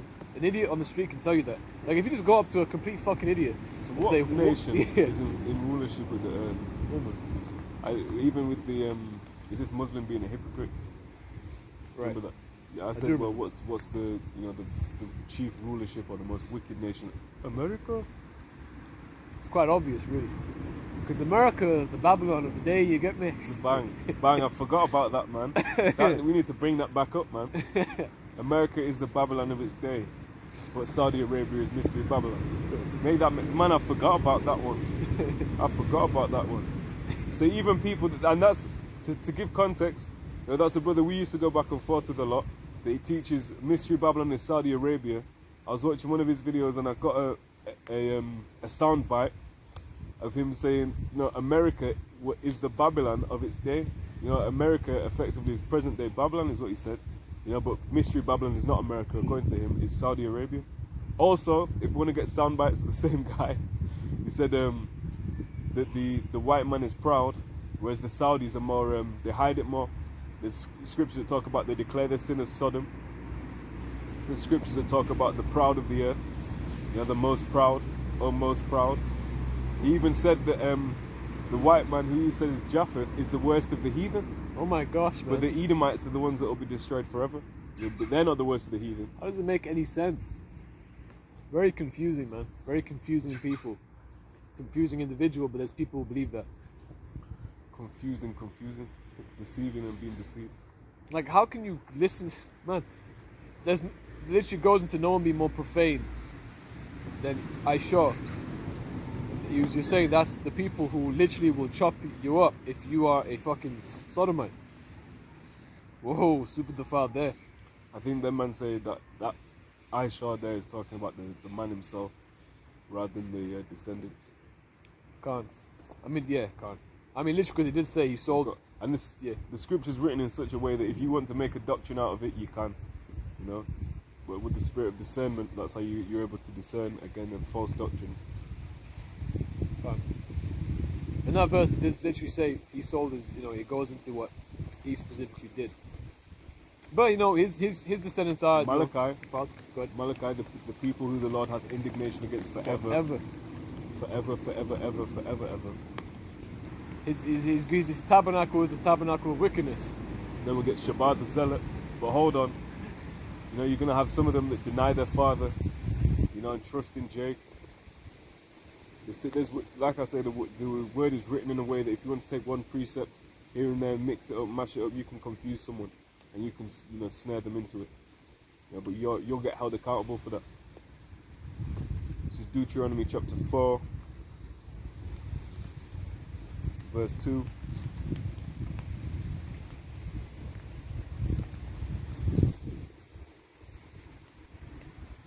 Deuteronomy 4 and 2. You shall not add to the word which I command you, neither shall you diminish aught from it, that you may keep the commandments of Yahweh your power, which I command you. And when you keep reading that, can you keep reading the Bakasha?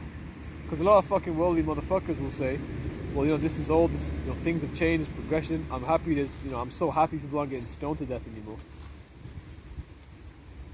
And if you're not getting stoned, you usually get nothing. Deuteronomy 4 and 3. Your eyes have seen what Yahweh did to Baal Peor. For all the men that followed Baal Peor, Yahweh thy power hath destroyed them from among you. But ye that did cleave unto Yahweh your power are alive every one of you this day. Behold, I have taught you statutes and judgments, even as Yahweh, my power, commanded me, that ye should go to do so in the land whither ye go to possess it. Keep therefore and do them, for this is your wisdom and understanding, and your understanding in the sight of the nations, which shall hear all these statutes and say, surely this great nation is a wise and understanding people. To our generation, we're supposed to continue to teach this truth, man. It talks about when you sit down in your house, constantly speaking about them, having them on your wall. That's why the hats will have little things by the door, with the sha. They'll do shit like, they'll do stuff like what do they do? Well, they'll basically do things like that, yeah. Can you find that law, Babaka? Yeah, leave that guy. It's the numbers. I think it's in Deuteronomy about talking about the laws constantly. When you sit down, when you come in, when you go out, constantly going into the laws.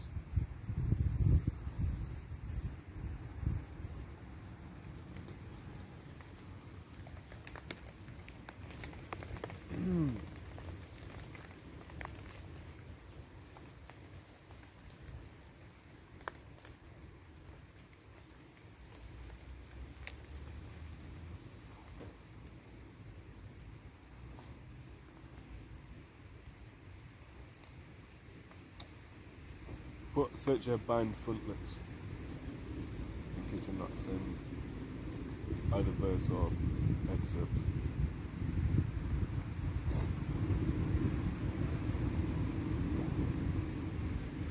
Then it's like phylacteries. Nice OT. Yeah, fine. Jordan 6, you're right. Yeah, please. This is Deuteronomy chapter 6, and I'm going to start verse 6. These words which I command thee this day shall be in thine heart. And thou shalt teach them diligently unto thy children, and shalt talk of them when thou sittest in thine house, and when thou walkest by the way, and when thou liest down, and when thou risest up. And thou shalt bind them for a sign upon thine hand, and they shall be as frontlets between thine eyes. And thou shalt write them upon the posts of thy house and on thy gate.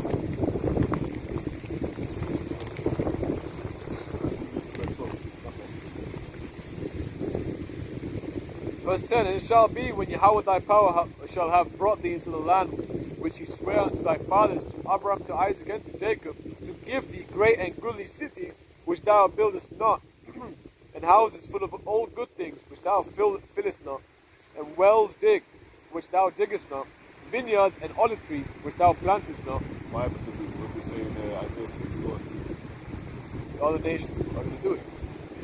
And when thou shalt have eaten and be full, then beware lest thou forget Yahweh Ba'ashem Yahushai, which brought thee forth out of the land of Egypt from the house of bondage. That isn't specifically talking about the kingdom, because of course it says, don't forget the Heavenly Father. Where the kingdom will be physically impossible to forget the Heavenly Father. You can see that the plan was always the same. Take the chosen people and place them in the land. And have servants. There is. It was always meant to be that way. Because that's how it works. If we're supposed to be a nation that the Most High has chosen to be above, Kings and priests. right? There's going to be people under us. If you're in a competition, it's only you. You're not above anyone. You're just there doing your thing. Right. Every empire has been like that.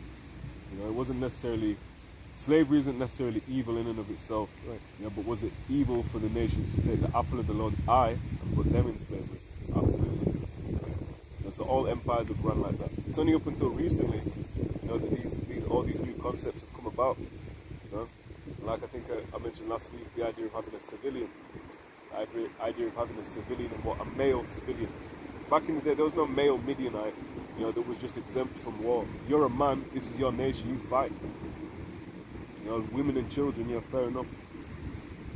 Or even up until the age of 20, I think by the law you're exempt from war.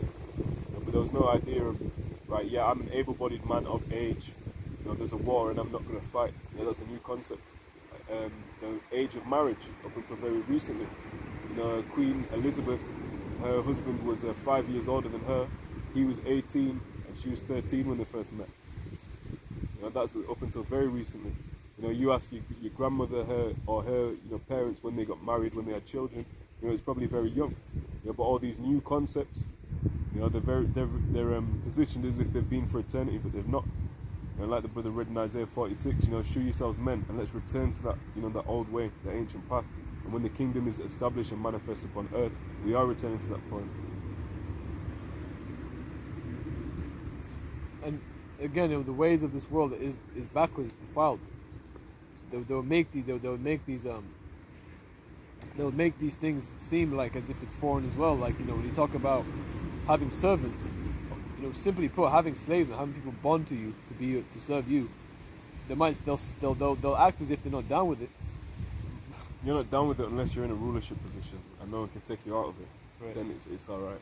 And furthermore, everyone right now is a servant to either. We've all got this, either a social security number or a national national insurance number. Everyone has these things that basically are written documents to say you are a slave, man. You pay tax. What's that? That's tribute. You are a tributary. Maybe you live in the country, you're born in the country, so you're viewed as a so-called citizen.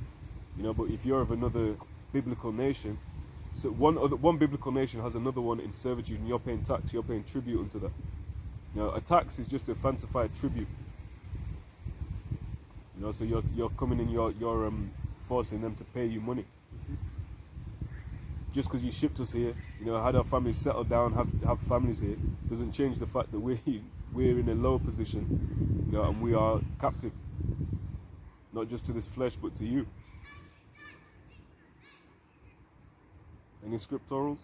Got an article. Yeah, go ahead. This is it's from Reuters. and it's from 18th of October this year. And the headline reads, "Scuffles break out as French strike to call for higher wages." Those guys don't give a fuck. They just keep fighting, man. Yeah, it's in them man have been revolting from the French Revolution. You know, they're very proud about that. Yeah, I've found out recently, not recently, but when I was working in education, that the French don't even let people wear a hijab in public, or they can't wear turbans or any cross, any religious symbolism, because they had an atheistic overthrow. I imagine you know quite a lot about that, about the revolution and everything. But them lot, man, they've been on it from day. They're well famed for their resistance, the French. The Gauls. As well as the, that Charlie Hebdo. Yeah. There's been a lot of like laws put into place against like Islam and everything and stuff. It reads, dozens of black-clad protesters clashed with police and broke shop windows on Tuesday on the margins of a demonstration when several thousand people took to the streets of Paris to call for wage hikes as high inflation eats away their purchasing power. You know, guess what happens? All right, yeah, cool. You can, let's say they give them higher wages.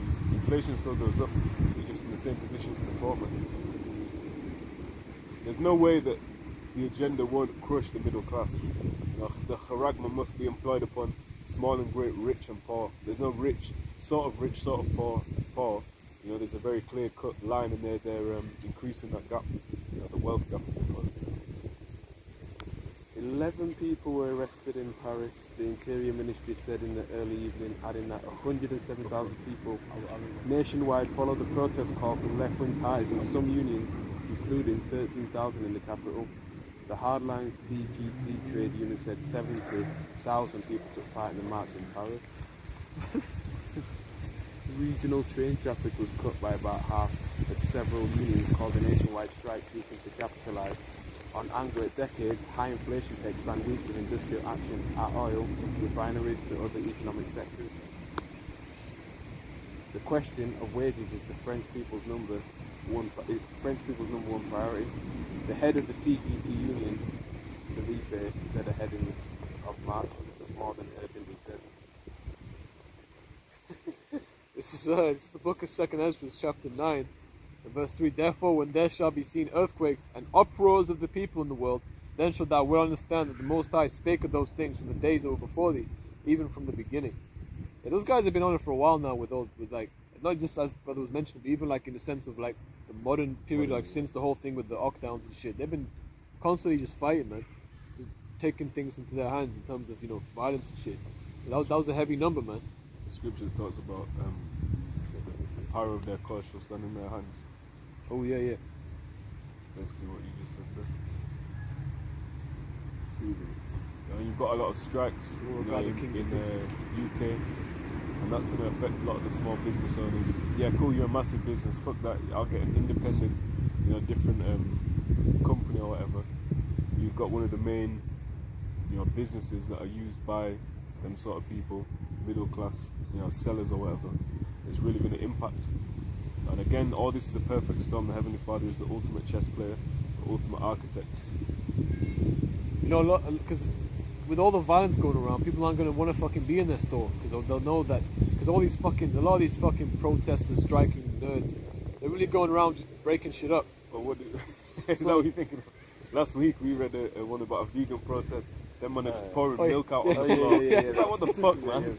You know, the French are out there, we want wages, we want this, we're fighting. Man in UK, fucking hell, spilt your milk, you bastard. It doesn't make any sense, man.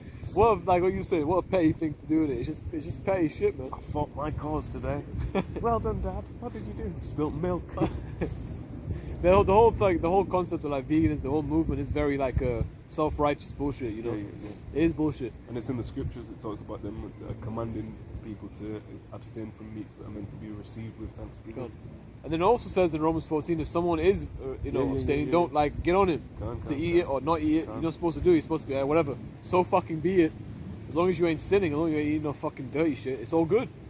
That's the issue. That's all that matters, man. As long as you ain't sinning. As long as you ain't sinning, that's it. It's like telling you, hey man, I don't think you should be with that woman. Like, man, it's nothing to do with you, man. Yeah, bro. What a man eats, What a man sleeps. As long as it's not sin, you know, man have liberty. Yeah. That's really that you should really don't waste your breath on things that aren't rebuke of things that actually matter. Don't waste your time with this shit. But anyway, back to what I was saying. If because people will start throwing shit with bricks and windows and saying shit like, you know, like trying to act like they're doing something special. They're just being violent hooligans, right? So people aren't going to be in their store. You know, some of these people had a business for years and now they're like 50 years old and they're a little bit old and frail. They don't want to be around that. They'll terrify them, man. Which makes perfect sense. They're not going to be able to work. And so the strikes are going to be like causing trouble. And then people who want to be at work can't go to work. So even more calamities are going to happen. It is the perfect storm, man. You know, we bring it on, bro. There's not even going to be anything in these stores anyway. It's already a lack of. Hey, I went to the supermarket yesterday. I was looking out I just wanted to grab bare fruits, veg, see what I could grab. Man, the whole fresh veg section's gone. You know, one bit there, you know, a full one actually there, and then a few straggly bits here and there. But man, you know, a lot of the time that's best belief. It's going down. Yeah, people keep complaining shit's too expensive. They can't like afford shit. Well, at least it's there. Right. At least it's there indeed. So you're gonna have a time, you know, where all the prices drop. Oh shit, yeah. You know, there again, peace and safety and sudden destruction shall come. You know, nothing is assured in this captivity except death. You know, not for everybody. I mean, the ways of death is plaguing the earth everywhere. Everywhere you turn, there's some sin. There's some sin. There's something unsavory. Something to cause you to lust. You know, there's no way of living, man. So, or to vex you. Something that will just vex you out. And that's actually a good thing because then it means you're not being conformed to it. You're not finding it enticing. Like when you get chastened, you know, it don't feel good at the time, but you understand this is for. And you know, there's even like there's some younger individuals over there, and they're exposed to it. You know, because everywhere you go, it's easy to be exposed to bullshit because it's all on the phones, the computers, the internet thing, as it's called, TikTok. Right. You know, Ecclesiastes chapter 1 verse 1. The words of the preacher, the son of David, king in Jerusalem. Verse 2. Vanity of vanities, saith the preacher. Vanity of vanities, all is vanity. Right. And what does vanity mean? It means worthless. So you got to count it all as dung if it's not this truth, man. No matter what it is, man. That's what King Solomon saw, you know, all that wickedness. Yeah. just to add on to that, he said, you know, he dealt with a lot of people and had them interactions. He said, of 1,000 men, I found one righteous man. And 1,000 women, I didn't find any. And he had 1,000 women. He had 1,000 women. Listen, if that's what it was like back then, how much more do you need to understand how it is right now? And how much more is wickedness going to get in Jacob's trouble? Nothing in this Bible is like exaggerated, man. It's very clear and precise. If people can't get it, it's because it's not for them. Again, it's that mystery hidden in plain sight. It's been elucidated, if I'm using that word correctly. And you've gone into it in depth. But I can't see it. Yeah, because your eyes are shut. Your eyes are open, but you can't see. Eyes wide shut. Ironically, that movie, that's the movie about like the motherfuckers having their secret council, the wicked, doing shit like having orgies. They all wear masks. They don't know who's who. They all have orgies and shit. Is it Kubrick? Is that the film? It's called. Oh, is that his name? Is that who made it? I don't know. I don't know. You know, I never seen it, There's but I've one seen where it from it. it's like a weird. ritualistic ritual taking place, and they've got it on it was basically a famous film, and then there were certain bits of it that was cut out, but it was dealing with them elites, man, the sort of shit that they get up to. Yeah. In like a mansion, and all wearing masks, and doing orgies and shit. Dressed up like some fucking Freaks. and masked balls and stuff like that.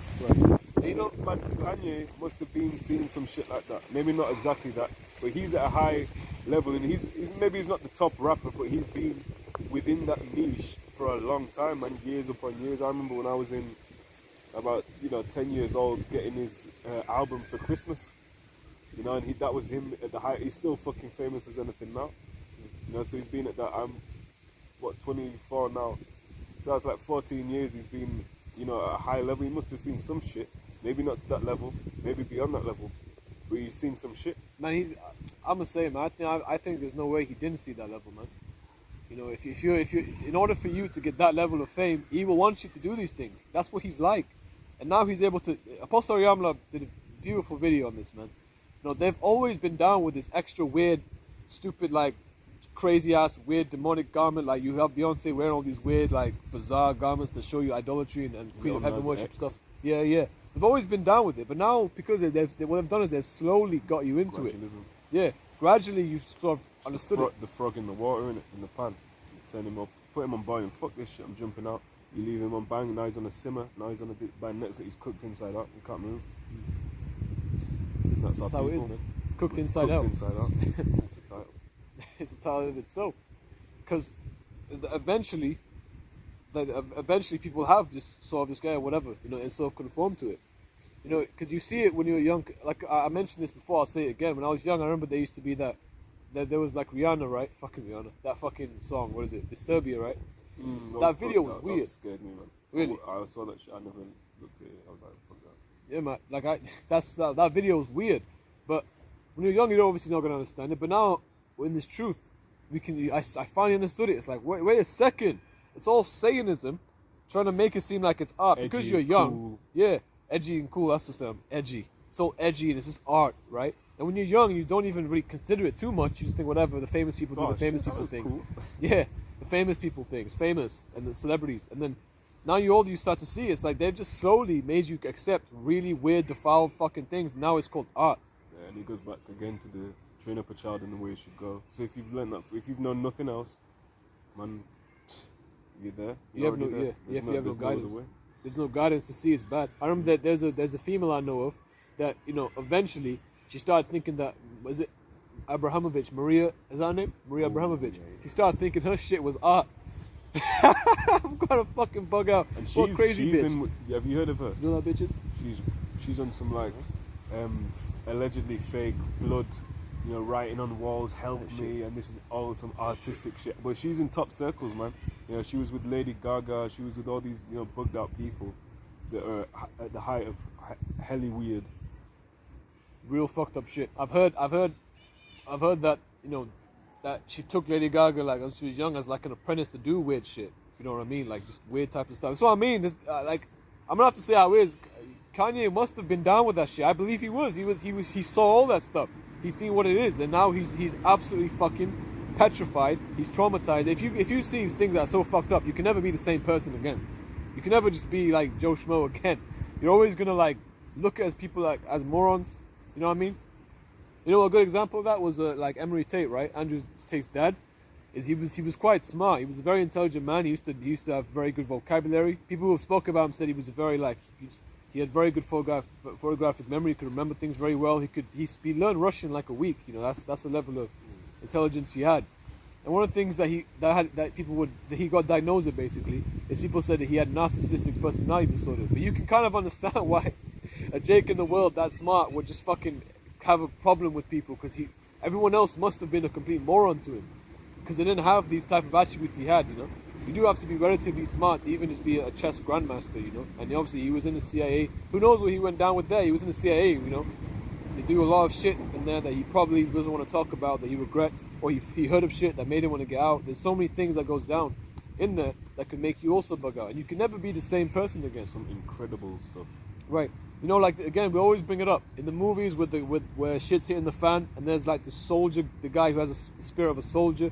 He's not like the others. He can never be like them because he's seen too much. Where they've had a life of just bullshit, of just like of just a basic life to make them soft.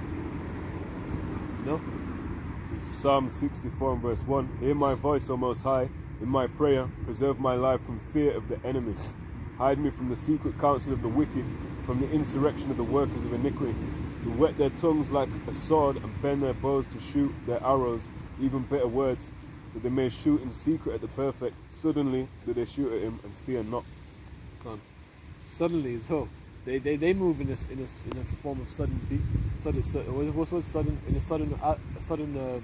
Basically, they'll do action suddenly, right? Because they always want to try to catch you off guard, throw you off. They're always going to try to do something of God to these celebrities. Like I'm sure you brothers have heard the stories of the rappers, right? Where they'll drug you, you do some fucking defiled shit, and then they'll try, hey, you have to sign this contract. Yep. You sign this contract. No, well, we've got this video of you doing this shit, and now they're like, fuck, now I have to sign this contract. A lot of people get into it that way. Listen, a lot of things to do with, mind control happens. You never know, Kanye could have just been a victim of that. He was with the, he even said, I believe, go ahead. He even said in the interview, talking about, I think he referred to his wife as his handler. He said something about my handlers, or them, them around me. So, he's if Kanye commits suicide next week, I wouldn't be surprised. Yeah. Fucking awesome. That's disgusting, man. But we're in the time of what? Of revealing that man. That man of sin. That son of perdition be revealed. That's right. Hopefully more and more things get revealed, so it's even more obvious. And again, all this is going to do, you demonize it. Oh, he's calling himself a Jew. How ridiculous. You're going to make bad jakes. Look this up.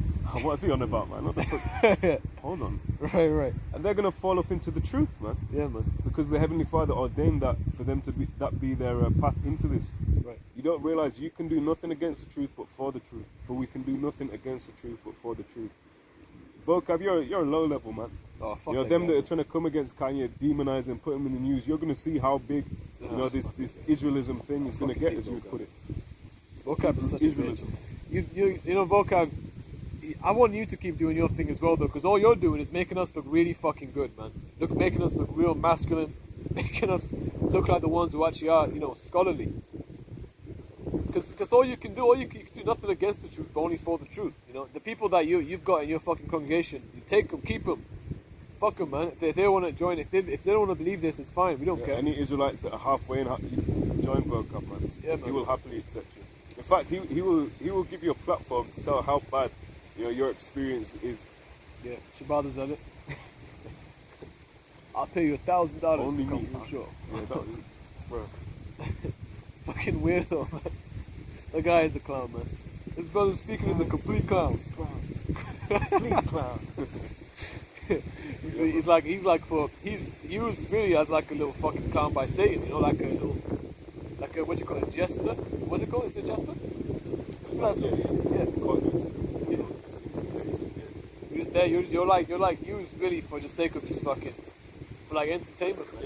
Yeah, because when it talks about spies, you can be a spy for Satan. It's not that government agencies would say, hello, God forbid that could happen to any of us. We could be staunch, stand for this truth right until the end, and then Satan just sifts you out, man, bugs you out. Okay, I know this brother did it. There's brothers that have turned their back on the truth that you would think that were on fire. There's brothers that there's videos of them teaching, and then all of a sudden they're out here talking like, I used to be part of a cult. Dreadlock down. Sad shit, man. But it is the reality, Of the Heavenly Father's doing. All Israel be right in the kingdom.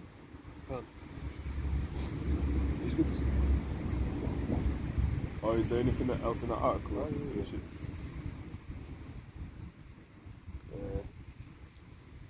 The subheading, Strikes Threaten Infrastructure, and it reads, Tuesday's protests, which have been promoted by opposition politicians for weeks, were small when compared to those of the Yellow Vest movement for the opposition to a rent reform during President Emmanuel Macron's first term as president. But coming in the middle of a Europe-wide energy crisis, the strikes have become the president's stiffest challenge since his re-election in May. Man, and I'm glad I'm not an Edomite ruler right now. That's all I'll say. Or any time for that.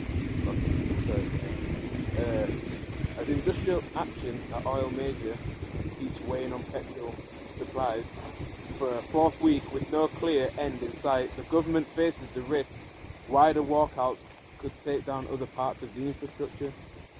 France's national grid operator warned on Tuesday that prolonged strikes delaying the restart of some reactors at nuclear power plants. The country's electricity supplies over the coming winter. Trade union leaders were hoping workers could be energised by the government's decision to force some of them to go back to work at petrol depots to try and get fuel flowing again. A decision, some say, put in jeopardy the right to strike. But a survey by Only 39% of the public backed Tuesday's call for a nationwide strike, while 49% opposed it, and growing numbers opposed the strike by all refinery workers. That's a lot of people. Yeah. As tensions rise in the Eurozone's second biggest economy, strikes have spilled over into other parts of the energy sector, including nuclear giant EDF, where maintenance work crucial for Europe's power supply will be delayed. The strikes are happening as the government is set to pass a 2023 budget using special constitutional powers that would allow it to bypass a vote in Parliament. See on that article. So more and more things happening, man. We're getting closer. Lord willing, we're closer than we can possibly fathom, man. This is the book of Romans, chapter 13 and verse 11. It says, knowing the time, and now it is high time to awake out of sleep, for now our salvation is nearer than when we believed. The night is far spent, the day is at hand. Let us therefore cast off the works of darkness, and let us put on the armour of light. Let us walk honestly, as in the day, not in rioting and drunkenness, not in chambering and wantonness, not in envy and not in strife and envying, but put ye on the Lord Yahushua HaMashiach, and make not provision for the flesh to fulfill the lusts thereof. No provision for the flesh to fulfill the lust, the desires thereof. Okay, the desires of the flesh do not come as a priority. Sometimes a lot of them, those lusts you have, they need to be completely away from you, right? Because some of them, sometimes you get hungry, that's a carnal thing. You gotta eat, right? But sometimes you have desires that have to be completely just put in captivity. Every thought, in captivity of the obedience of Hamashiach. This was scripture in Sirach, I think you brought it on video recently as well. It talks about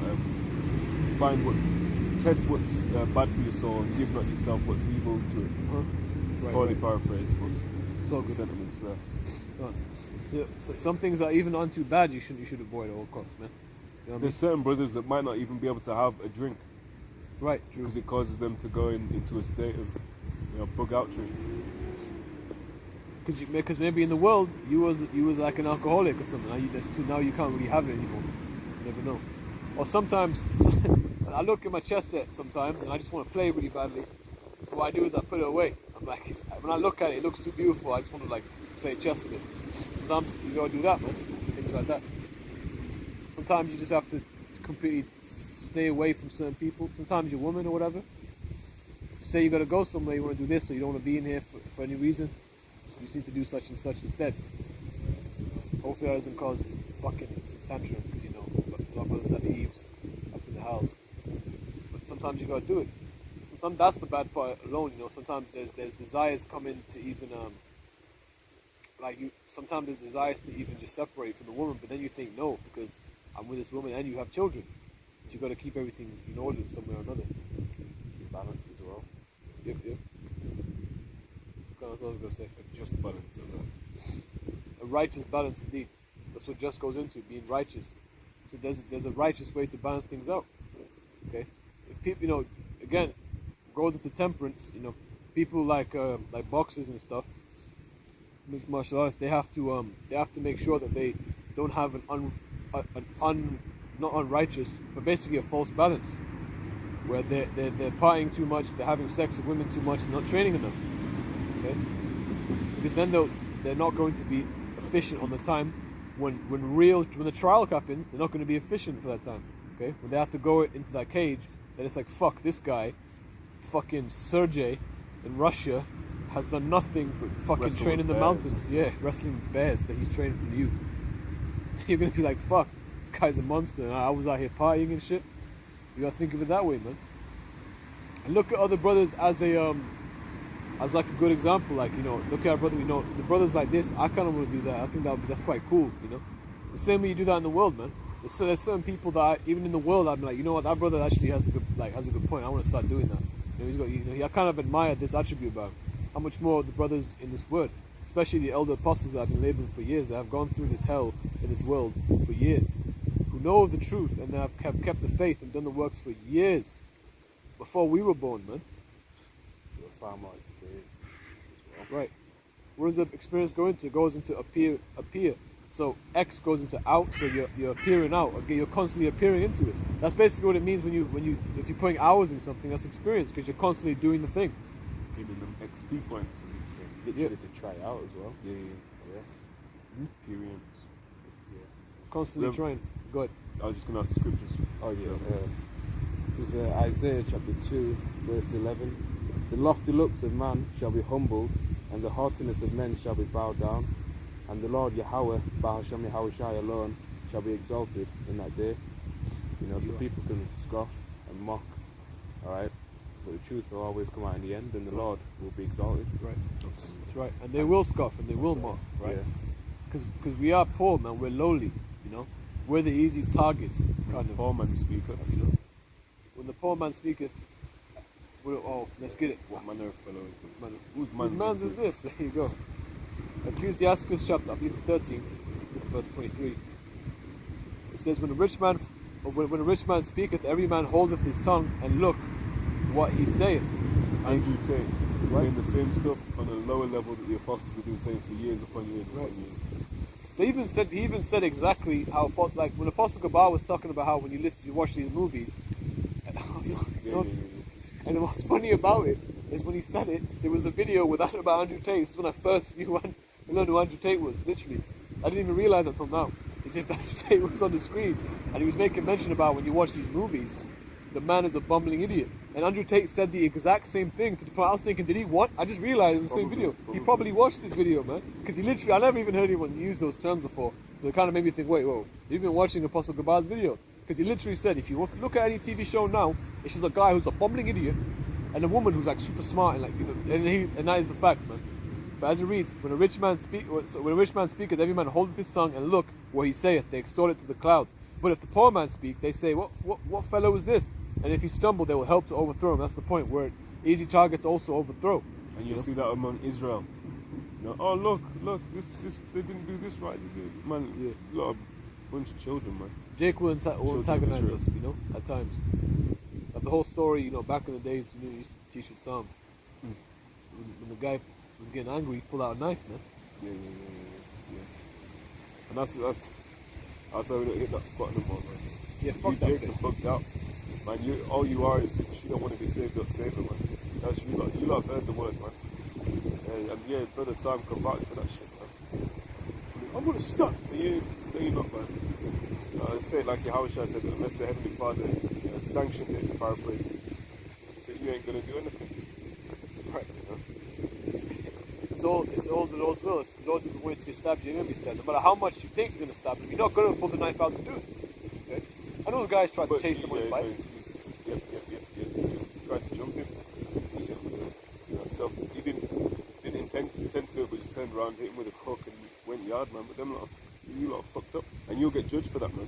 Yeah, man. You'll get absolutely fucked up for that shit, man. Those guys who tried to jump me, no, I can't wait to get your fucking ass in the kingdom, man. Beat the shit out of you motherfuckers, man. Luckily, I didn't get hurt, nothing. I didn't get any scratches or nothing, but I could have died, man. You know, I was getting my head, people stomping and trying to stomp on my head, and I was just shelled up at times. And that was. That shit makes you vex. It's not just we speak, and that's it. You know, this is real life shit. You understand? It has real life consequences onto it. Of course. You know, but we have to endure until the end, or Right. we're not going to get Absolutely. that reward. You know, and we're prepared. I'll speak. You know, I wouldn't speak for the brothers, but you know, we've been aware of what this shit is. I would speak for the brothers, but we have. You know, we've been made aware of what this is about. You know, so Lord willing, we all endure, man. Because you know, when you're doing something worth a fuck, you're gonna get enemies, man. When you're doing something that makes you special, people go fucking hate your ass, man. Especially grimy You ain't got motherfuckers. haters, you ain't popping. And you best believe Israel's popping. Yeah, man. You know, and that's about to be shown in the earth. That's really true, though. I can't really go against that. When you're really doing something that matters, you'll start to realize people are they ain't gonna try to compete with you necessarily. They're gonna try to take away the competition because they ain't got it like that. Well, You know what what I do you mean? say when all men shall speak well of you? Woe unto you. You know, because their fathers did it to the false prophets. That's good, that's It doesn't really mean you don't be personable. You know, you don't be respectful on your job. But if you're speaking the truth, you can be respectful as you want. The fact that you're speaking the truth is going to bring adversaries. Sorry. This is the book of Luke, chapter 6. There's so much to read it. I want to read, let's go up. Luke 6:20. And he lifted up his eyes on his disciples and said, Blessed be ye poor, for yours is the kingdom of the Most High. So again, the poor in this world, you know, because those same guys were like clowning me, making fun of me, saying I was poor and shit. And man, I even said it. I went, I'm glad you said that. And it James says, 2 and 5. yeah, man. Hearken, my beloved brethren, hath not the Most High chosen the poor of this world, rich in faith, to be heirs of the kingdom to which be he hath heirs. promised right. to them that love him. There you go. Luke 6 and 21. Blessed are ye that hunger now, for ye shall be filled. Blessed are ye that weep now, for ye shall laugh. So again, in the time of famine, Lord willing, we'll laugh. In the time of famine, Lord willing, we're going to eat. That's a beautiful miracle. In the time when there's no food around, we're going to actually have nutrition, man. And so them that have been fasting, out of choice, are going to be the opposite to them that are going to be forced to fast. Going to give them no choice. It says, blessed are ye when men shall hate you, and when they shall separate you from their company, and shall reproach you, and cast out your name as evil for the Son of Man's sake. Right? Because, again, blessed are you, man, if people are hating on you, man. Not one moment when those guys were trying to run up on me, to try fucking beat my ass up. Not one moment was I like, oh man, I wish I was in the world doing bullshit, playing basketball, some fucking nerdy shit. Not one moment, because this is all worth it. I was actually, I mentioned this, I was grinning, the whole time I was grinning, because I was like, this is perfect. Make yourself look dumb, fucking devils. Fuck you fucking Edomites, man. So blessed are ye when men shall hate you, and when they shall separate you from their company, and shall reproach you, and cast out your name as evil for the Son of Man's sake. Rejoice ye in that day, and leap for joy. Leap for joy. Rasta's on steroids as well. Oh yes, Rasta, man. I'll slap him out. What do you say? Some shit like that. I'll slap him out. Rejoice. And that thing is dumb as hell. There was so many of us around him. Like all it takes is one person takes you down, and then we'll probably have to do something to make you get away Not from that us. would happen, or we would intend to do that. But when you're assessing a scenario, you would at least expect to take that into account. I mean, Jake's not in his common sense. If he slapped you, we would have to do something, because we're not gonna let him just beat a brother up. That's the whole point. Like, don't you think, Jake? For 1 second, I bet you got something on you, right? That's why you feel real confident, because you got something on you. Luke 6 and 20. To be honest, I would have flipped if you asked me where the taco spot was. So. Yeah, oh man. Where the taco spot at? It says, rejoice ye in that day, and leap for joy. For behold, your reward is great in heaven. For in the like manner did their fathers unto the prophets. There you go. That's exactly what they did. People have been mocking and scoffing for years, yeah. And that's how he died. He got jumped by 3 guys, man. And that's actually what I was thinking. Another thing I was thinking. I remember I said that, man. That's how Albert Bivens died. And those guys are marked for death. I think they were Muslims. I don't know if they were Jacobite Muslims. I think they were though. I'm not sure. They'll get judged like it. Yeah, man. It says, but woe unto you that are rich, for ye have received your consolation. Right? Andrew Tate, you gotta repent, man. Because this shit that you're chasing is nothing, man. It's bullshit, it's dung. When you just look at what he's chasing, what he admires, it really is dung. There's a lot of good shit he'll say, we always bring out, but man, there's so much dumb shit, it's hard to not to look at him as a typical dumbass. And it says, woe unto you that are full, for ye shall hunger. Woe unto you that laugh now, for ye shall mourn and weep. Right? And it says, woe unto you when all men shall speak well of you, for so did their fathers to the false prophets. They weren't there. Right? They only spoke well for things who based for people who said things that they enjoy, like smooth things. Like it says, prophesy unto smooth things. Speak deceits unto us. Yeah. You can't reach Jake if you say something that means that you have to be humble. Fucking hell, man. Jake doesn't fucking understand humility, man. Jake wants to always be the top dog. Even though he knows he ain't, he wants to be it. He wants to, in some way or another, it's always some dumb reason. I think there's a lot that is, as a result of being down pressed for so long. That's why when Jake, he gets a little, he will always try flex. Yeah. He'll always try flex. He'll say, walk in the club, hey, I see about 20 single women, but I want that one because someone's got her. A covetous. There's nothing more wicked than a covetous man. Right. And that's Jake when he's being deprived. In fact, it backs up what Andrew Tate says. When a man's been deprived from something for so long, they'll do anything to get it. There you go. Jake's been deprived on the bottom so long, he just wants power. How does he get it? Through chasing women, chasing money, chasing this, chasing that, chasing everything but the kingdom, man. That's the true way. That's true power. Yeah, that's true power, man. Inherit the kingdom of heaven. Right. There's no real power for us in this world, man. It's all fake shit. It's all bullshit. It's all dung. It's all shit. It's basically like a very temporary. It's like cotton candy, man. You have it, it's there, but it's like where the fuck did that go? Yeah, where the fuck did that shit go, man? Call it there. that we give all praises to Yahweh, Yahweh, Bahasham, Yahweh Shai, Bahasham, Ruach HaKodesh. Give all honor to the apostles and elders of the great millstone that will well labor in the word of doctrine. Shalom to the elect. Yawam, Bawat Shalom. Bibabal.